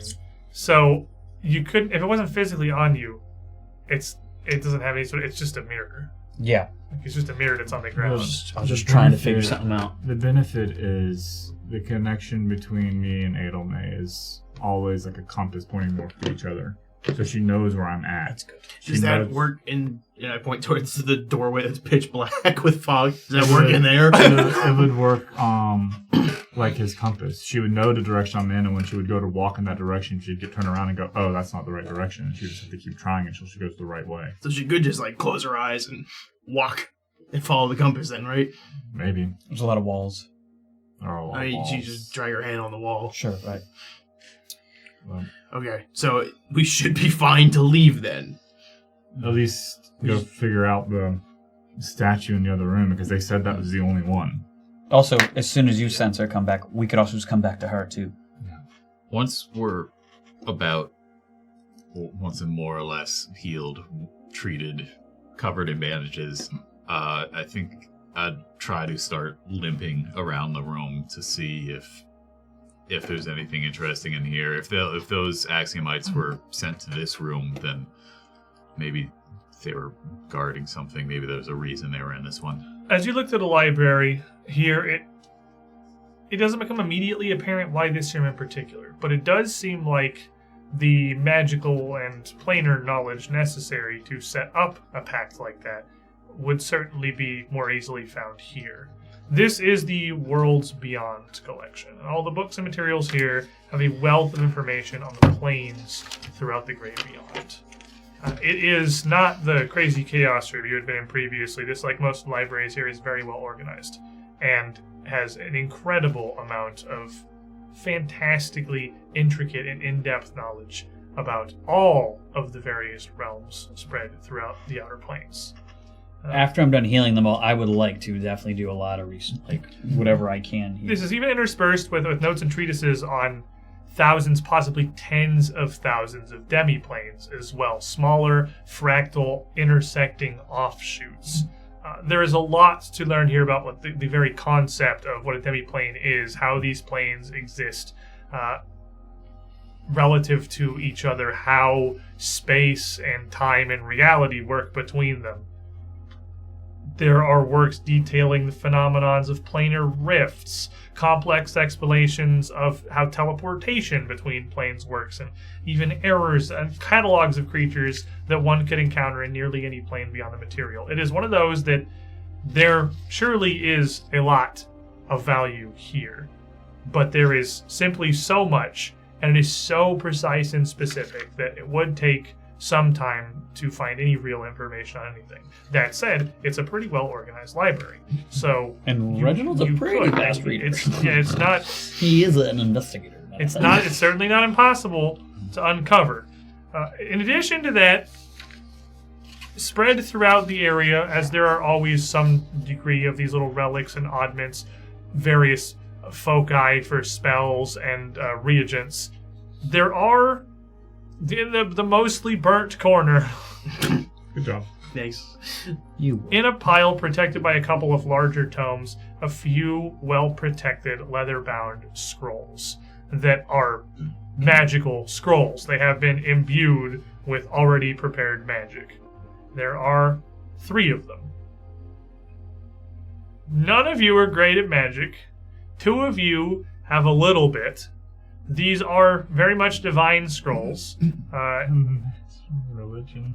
What? I'm a master in religion. Master in religion, and you know how to do magic. So honestly, they are scrolls. You have no pressure for time. I will just give you what these are.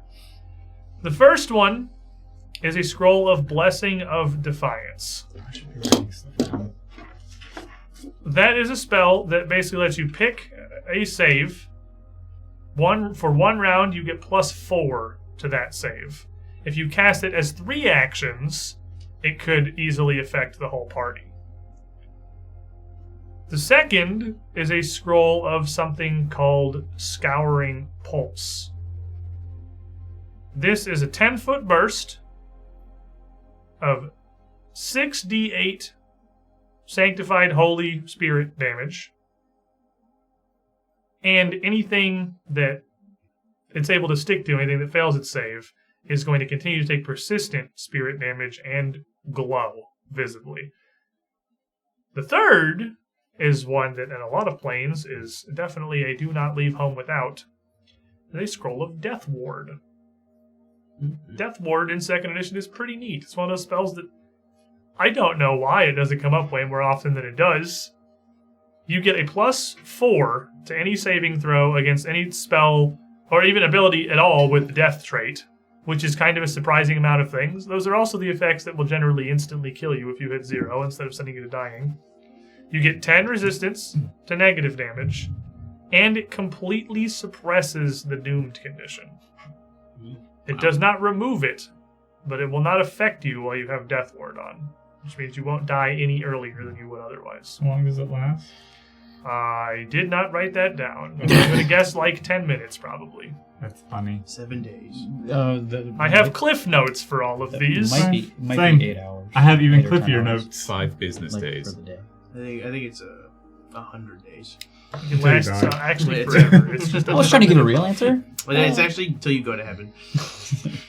What you do. You can't pretty ward that frequently. in. And then what, it brings you back? Yeah. It says, no, you got a teaser of heaven. So, Oh, man. while Reginald is You looking... can also just look up. I gave you the name so you can just look up the Yeah, phone. I'll get him later. While Reginald is looking through books, I would look over at Bam. That's his name. He wrote it down. I scratched out Bambi. 47B. It's Bam-B. Bam. Bambi. Or just B. Whatever you want to call him, really. I'm cool with either. ABB. So I'm thinking that we might have to go brute force this other statue. Alright. I think if we're careful enough, we could probably chip away at the stone and get to the mechanisms inside.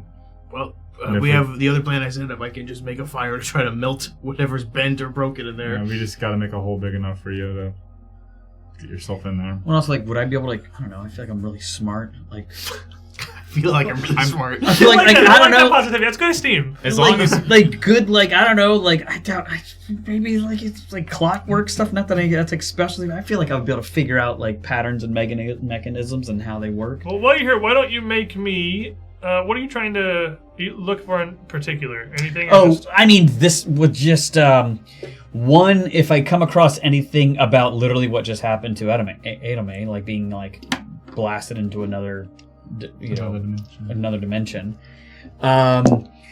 Two would be anything about. actually, before you answer, I know I'm going to be wanting to look for stuff too. Okay. Would you be asking what I would be searching for? You or- go ahead. I'm kind of the thing about Adame is like. Well, most is important. Reginald the fox asking what Marius is looking for, or are you guys both just kind of going after? No, I mean, separately? because what was Elder Lythine said that the next floor is guarded by Nethesian lore, or like trivia about Nethesian lore. So I would want to be looking for any books on Nethesian lore. Yeah, that's amazing. And Yes, I would think rather- I might actually tell you that too. Yes. So, yeah. I was like, oh, that's right. I forgot about that. Yes, indubitably. Yes. Can I look for any books on like Axis or anything, and then I would just pass them to Reginald? Just try and get him to give you a little bit more. Yeah. I know my. Just while I'm attitude. looking through the oven, hold on 1 second. Don't worry, and I just put it in your bag. It's for you. Got it. Still smarter than me. All right, so we'll go around the circle here. So we'll start with Marius, because you gave me the first thing. Give me a religion check. Religion check. Okay. So the interesting part, That's a whopping 5. sort of the for interesting thing, I guess, 23. about the heaven and Axis and all this being actual places that exist, is that a lot of planar knowledge is like the domain of religion, because it's to most mortals here in the material plane on a planet, it's religion.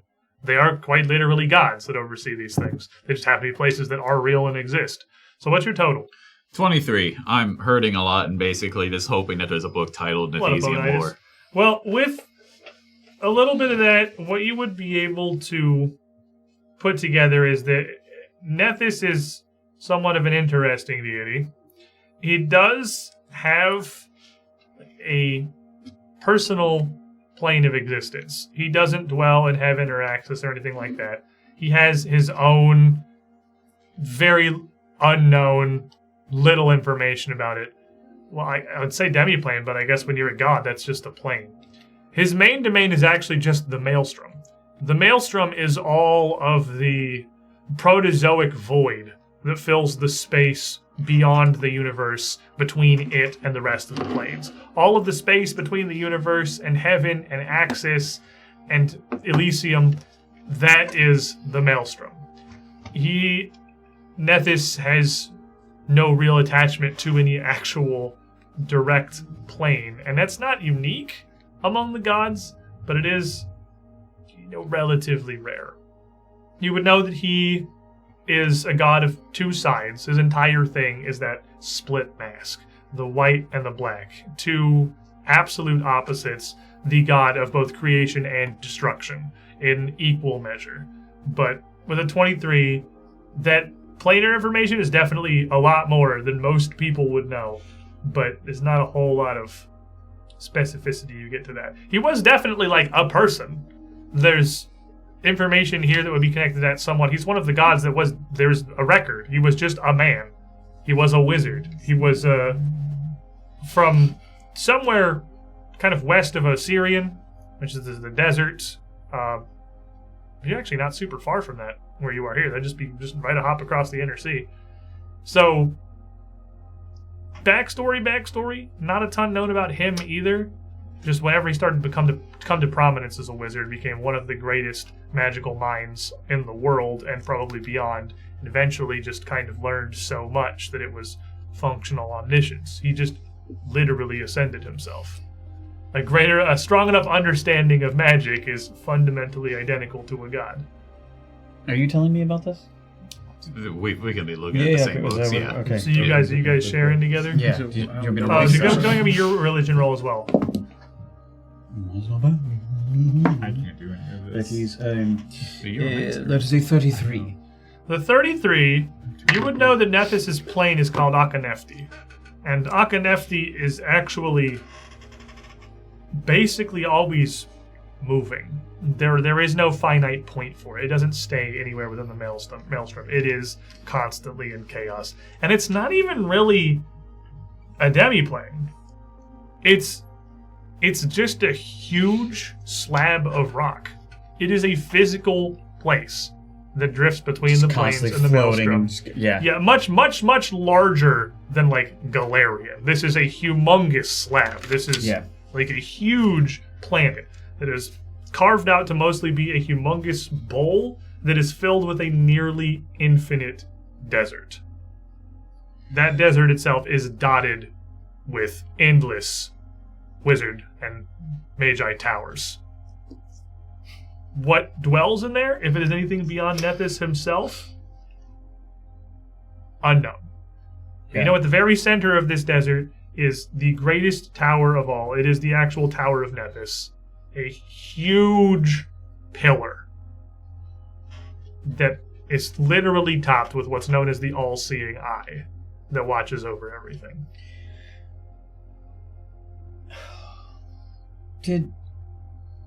Oh, man. I'm just trying to figure out what Laos is doing and what is he up to.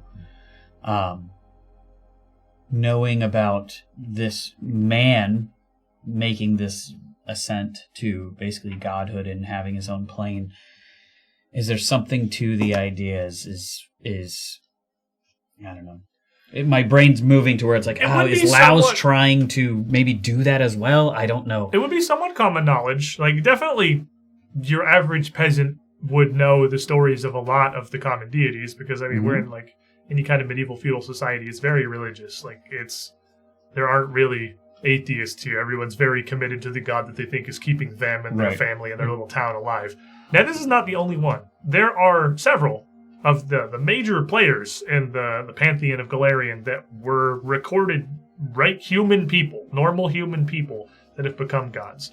Nethys created an understanding of magic and a spell so strong he ascended to godhood. Irori did that basically through physical means. He was a monk who achieved such enlightenment, understanding, and physical perfection that he kind of transcended mortal restraints and then became a deity. Iomadine, one of the more recent ones actually, was a crusader from Mendev. That's like actually recent memory. Iomadine was a person not that long ago who fought back the demons of the world wound and then ascended to become the goddess of crusades and the goddess of basically fighting demons. Caden Kalian. Everyone's favorite. He was drinking at a bar with his buddies. And they said, I bet you can't get to the middle of the labyrinth that holds the rock and turns you into a god. And he was really drunk and he said, bet. And so he wandered in, came out the next morning and was like, guys, I gotta go, I'm a god. Sorry. Hangover. Right, so... And now Caden Kalian's a god. He's a god of drinking and revelry and the bro code. That's funny. Like, that's actual Pathfinder lore. He's one of the major deities now. I wonder how much you won on that bet. Well, he's a god now, so I don't think he... I think he cares. I think whatever he won. He won a full religion. Whatever he won is beneath him now. He won a full religion, and the other guys probably had to, like, run around naked or something. King Kalen's really cool. There's more. There are a bunch more.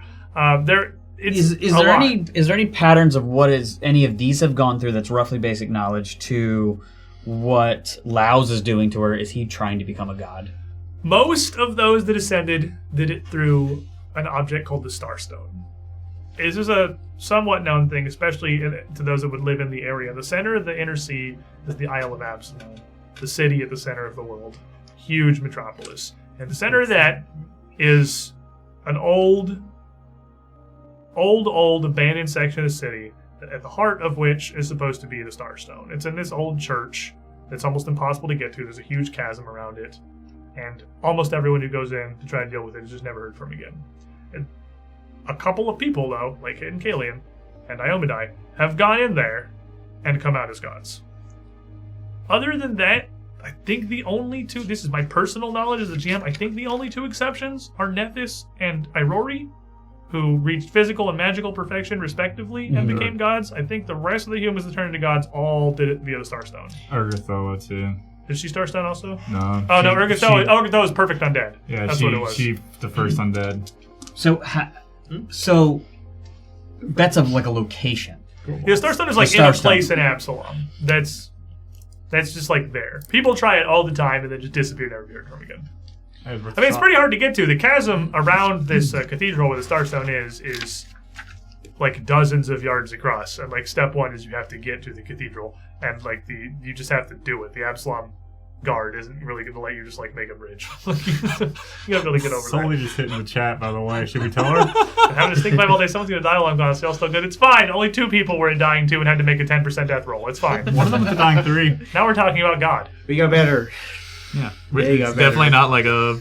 I mean, that actually segues pretty nicely from near-death experience to talking I about guess gods. that's true. Cassandra Lee technologied her way into being a god. She discovered like an alien AI relic. There's a whole adventure path about this actually, and she would be the most recent human that turned into a god. I think it's Cassandra Lee. I know that one. Do you? Okay. I know that one personally. Did we hear any why? previous stuff about like Laos trying to do any of these kind of things? No. Okay. Lao. Because again, like the question comes out, like as he's asking, like, why are we going after this guy? Like what is his main game plan? Corey's turn. What are you researching? I was just looking, and I gotta stress specifically, I'm not looking You to sound read drunk. these books. I am looking to find books He's too cool to about read. Axis to then give to Reginald to read later. Okay. I know where I stand mentally, which is, this is beyond me. Give But me a I can religion read the check. word Axis. Give me a religion check. It's going to be easier because there's a lot of information about I can't Axis do it. you could give him. I But ain't whether or gonna- not these books will be useful at all. I ain't gonna get it. Let me tell you right now. Just roll 20. That's a dirty 20.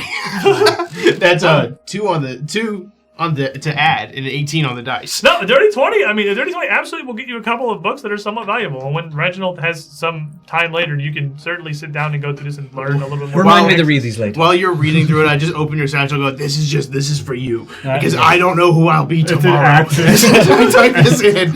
It's a tourist guide to Axis. Like a pamphlet. By this Rick Steves. point, I'm just sitting on the ground by the door. all of your wounds would have been tended to. The blindness and deafness is gone. All of your afflictions minus Andy's fatigue, I think. I'm would have completely passed. covered in gauze. Head to You're toe. just a little mummy man wrapped around that. You're our little mummy man. But These are the scrolls seem to be the only thing of immediate and direct interest here in the room. Obviously, you found some information, you found some knowledge. It might be relevant, but none of this really sounds like what Laos is trying to do. Yeah. And the Axis will have to come back to later. The information about the Thesians might be helpful. You don't really know the context of what you're working with or what this is going to be, what it's going to present to you. So you're doing a good job. Thanks, Noah. Good job. Good with seeing it. you, Noah. I know. Thanks, first time chat just to say that. That's Noah. I know it. Thank you. As you find yourself running out of things that seem useful or of interest in this room, all that is really left is, if you believe the Axiomites, who surely if there is any race of creatures in this world that you can just believe to be objective and true, it would be Axiomites. Really, the only way down is the statue in that southern room. Right. Just remind me real quick. What we determined last week that sound does not travel between the rooms, right? Yes. The threshold of the door exactly where the fog starts also seems to mute all sound traveling into and out of the effect. If you stood right in the middle. one ear in, one ear out. And it's like talks. You just turn your head to either side to transmit messages. Alright, let's go back to the statue room. Maybe scroll down a little note on the floor as this Cammy we went to. You look, there's already like a long paragraph of a note. I had nothing better to do. Went from the Detailing paper everything. onto just the floor. With your compass and the short length of your journey, it's no difficulty getting back down to the southern chamber. You approach the broken statue. You know that this is the last one you have to find to unlock the access to the lower level, to the soul. But of course, the head of the statue that you need to turn is broken. Alright, question for you. Your tremor sense, how exactly does it work? Well, you sense vibrations in the ground. you see when people move and walk around, the motion of the feet kind of makes like a, vibrations, and then they can kind of so you sense just have it. a vague idea where people are if they're moving. Yeah. Okay. And I'm pretty sure I still feel a large thumping in the other room. If you were to get close to it, you still feel the one We're just large gonna presence. ignore that. Yeah, we don't need that. That's Take that. Take that. What are we gonna? Keep the door closed. You get it. Matt, you get it. Take all of you. I'm just going to put you guys over here. Just go in the corner. Deal with them later. So, alright, my only idea is to break away the stone. It's either that or we try to force the metal back into place, which would take a lot of strength. We could maybe look at how the other ones work. They're a statue with the head on straight, and it goes click. Wait, if we find a metal rod or something, we could affix it to the head like a pry bar, and maybe get a little bit better leverage. And I have a spear or something. I have a crowbar. I can. That would work as a crowbar. Yeah. We could use that to improvise a crowbar. We can use this to find a girl. If you see anything that looks like this, then bring it back here ASAP. So I have improvised tool, and I can use that. Quickly, using a tinder twig, a length of twine, and a crowbar. Marius improvises a crowbar to use to pry the head of the statue. As you were saying, I pull out my staff. That's like the magical staff of Impactful, whatever the heck it is, and I was like, I guess a crowbar is actually exactly what they were looking for. I'll put this back. Carry one around. You never know when you need a crowbar. So far, things that have come in huge in the Mysterium. Regular unmagical compass, normal crowbar. We're getting our explorer's pack value down here. You just wait till a tinderbox comes in. Then it's over. Right, so exactly what were you thinking? Like, leverage to head back into place? Yeah, I mean, it was too stuck just moving the head. At the very least, this is a low-effort solution to try to see if we can just get it unstuck without breaking things first. The problem I see is that the axle itself is bent and jamming itself. I'm juggling fireballs. We'll try brute force first, I guess. Well, you might be able to do a little bit of both. A little bit of heat plus force. Well, we'd have to break it. Well, who cares if we break it? We're not coming back. They do. The good it's already people broken. in the party care about breaking property that We isn't just ours. we explained it. That's an out of date mentality. The point is that we know that there's a large axle that's It's not even a misdemeanor. but we don't know what's in the barely rest even a of fine. we don't know what's in the rest of the thing. There could be a ton of crazy gears activating some intricate lock that we don't want to break. Fear. That is the fear. Okay. That's why I was thinking to either reverse engineer, like seeing how one works, and then basically seeing how that one works, and. What if? Okay, hang on. Did those the Axiom is that what they're Axiomites? Yes. Did they drop their stuff? Like when they died? They're just kind of gone. All of them is gone. All of their stuff is gone too. They have hammers, so we can just. That was all like projections of their form. None of that was quote unquote real. Okay. As he's having this idea, I shift my fist into a pick. Not a pickaxe. It's just a weapon pick, but it's a regular magical pick. I think if we just chip away at the stone slowly, we will avoid any real damage. So you shift your hand into it? My gauntlet. Your gauntlet becomes a I pick. pick. Okay. Well, again, this is the least weird thing I have to accept. Oh, that's just there's a magical rune that lets it shift into any weapon. Cool. And the gauntlet's a weapon. Cool. Okay. Yeah, you can do that. Yeah, I'm gonna slowly like pick away at the stone, starting where like the head is bent. Like there's a little bit of a gap there, right? There's like a small, and it's sort of slowly this kind of. You start to chisel and carefully work away some of this stone, widening up the hole on the side where the head is angled up, making a bit of a gap until you can fit a finger through, and then it's enough that you can really see. The mechanism inside is more complex than you expected, but doesn't seem to be chaotically intricate. It is primarily a large axle running down at least through the chest of the statue that you can see into a network of other gears and cranks. It doesn't simply run all the way down through the statue. But there is a large bulk of it, of the main shaft, that's still straight and sitting. You can actually see up near the top and the frame around the neck and the shoulders of the statue where it's bent. It's only really this very top part that looks like it's off. Alright. I'm going to try. I'm going to apply a little heat. Yes. I have a plan B if whatever you're doing doesn't work. Make me a thievery check, and I'll give you a bonus because Prototype is here helping you trying to... Bambi. Sorry. 16 on the die for a total of a 37. The 37 between you and Bambi. Thank you. With as this starts to heat up and glow a bit of a dull red, you're able to physically. It takes an amount of force, but it's more precision. More trying to get this to set very specifically, exactly how it should, so it'll turn again. The two of you get the head up, and until the point where the pressure you're putting on the head actually starts to pivot it around. You can turn it all the way back. Good idea. We did it! Alright, we should have done that and then not fought those guys in there. That's my idea, personally. I 100% agree with you. This is why I trust you. Thank you. I juggle more fireballs. And you're fun. And I'm not fun. What do you mean? You're boring. I read. Reading is fun.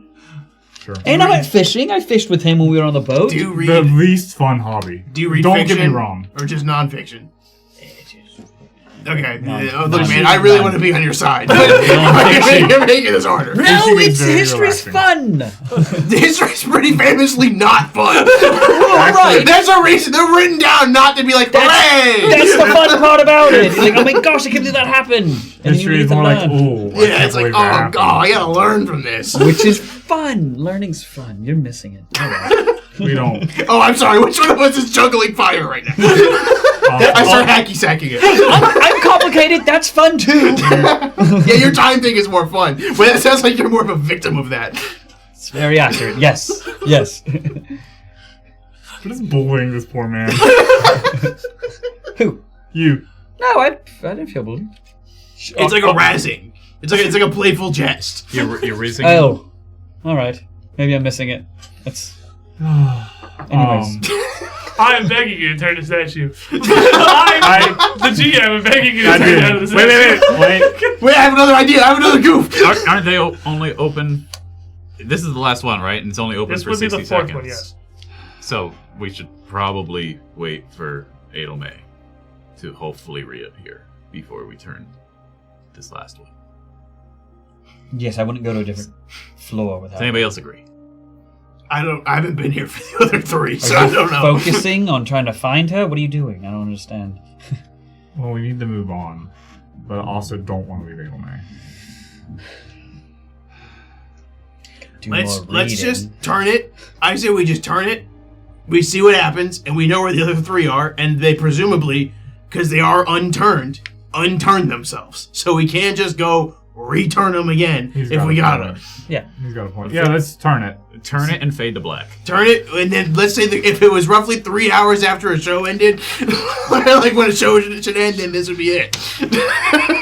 As you go to rotate the last head on this last statue, you click into place. You can't hear the grating sound of the valve opening just outside the door, but you can all feel a slight vibration in the floor.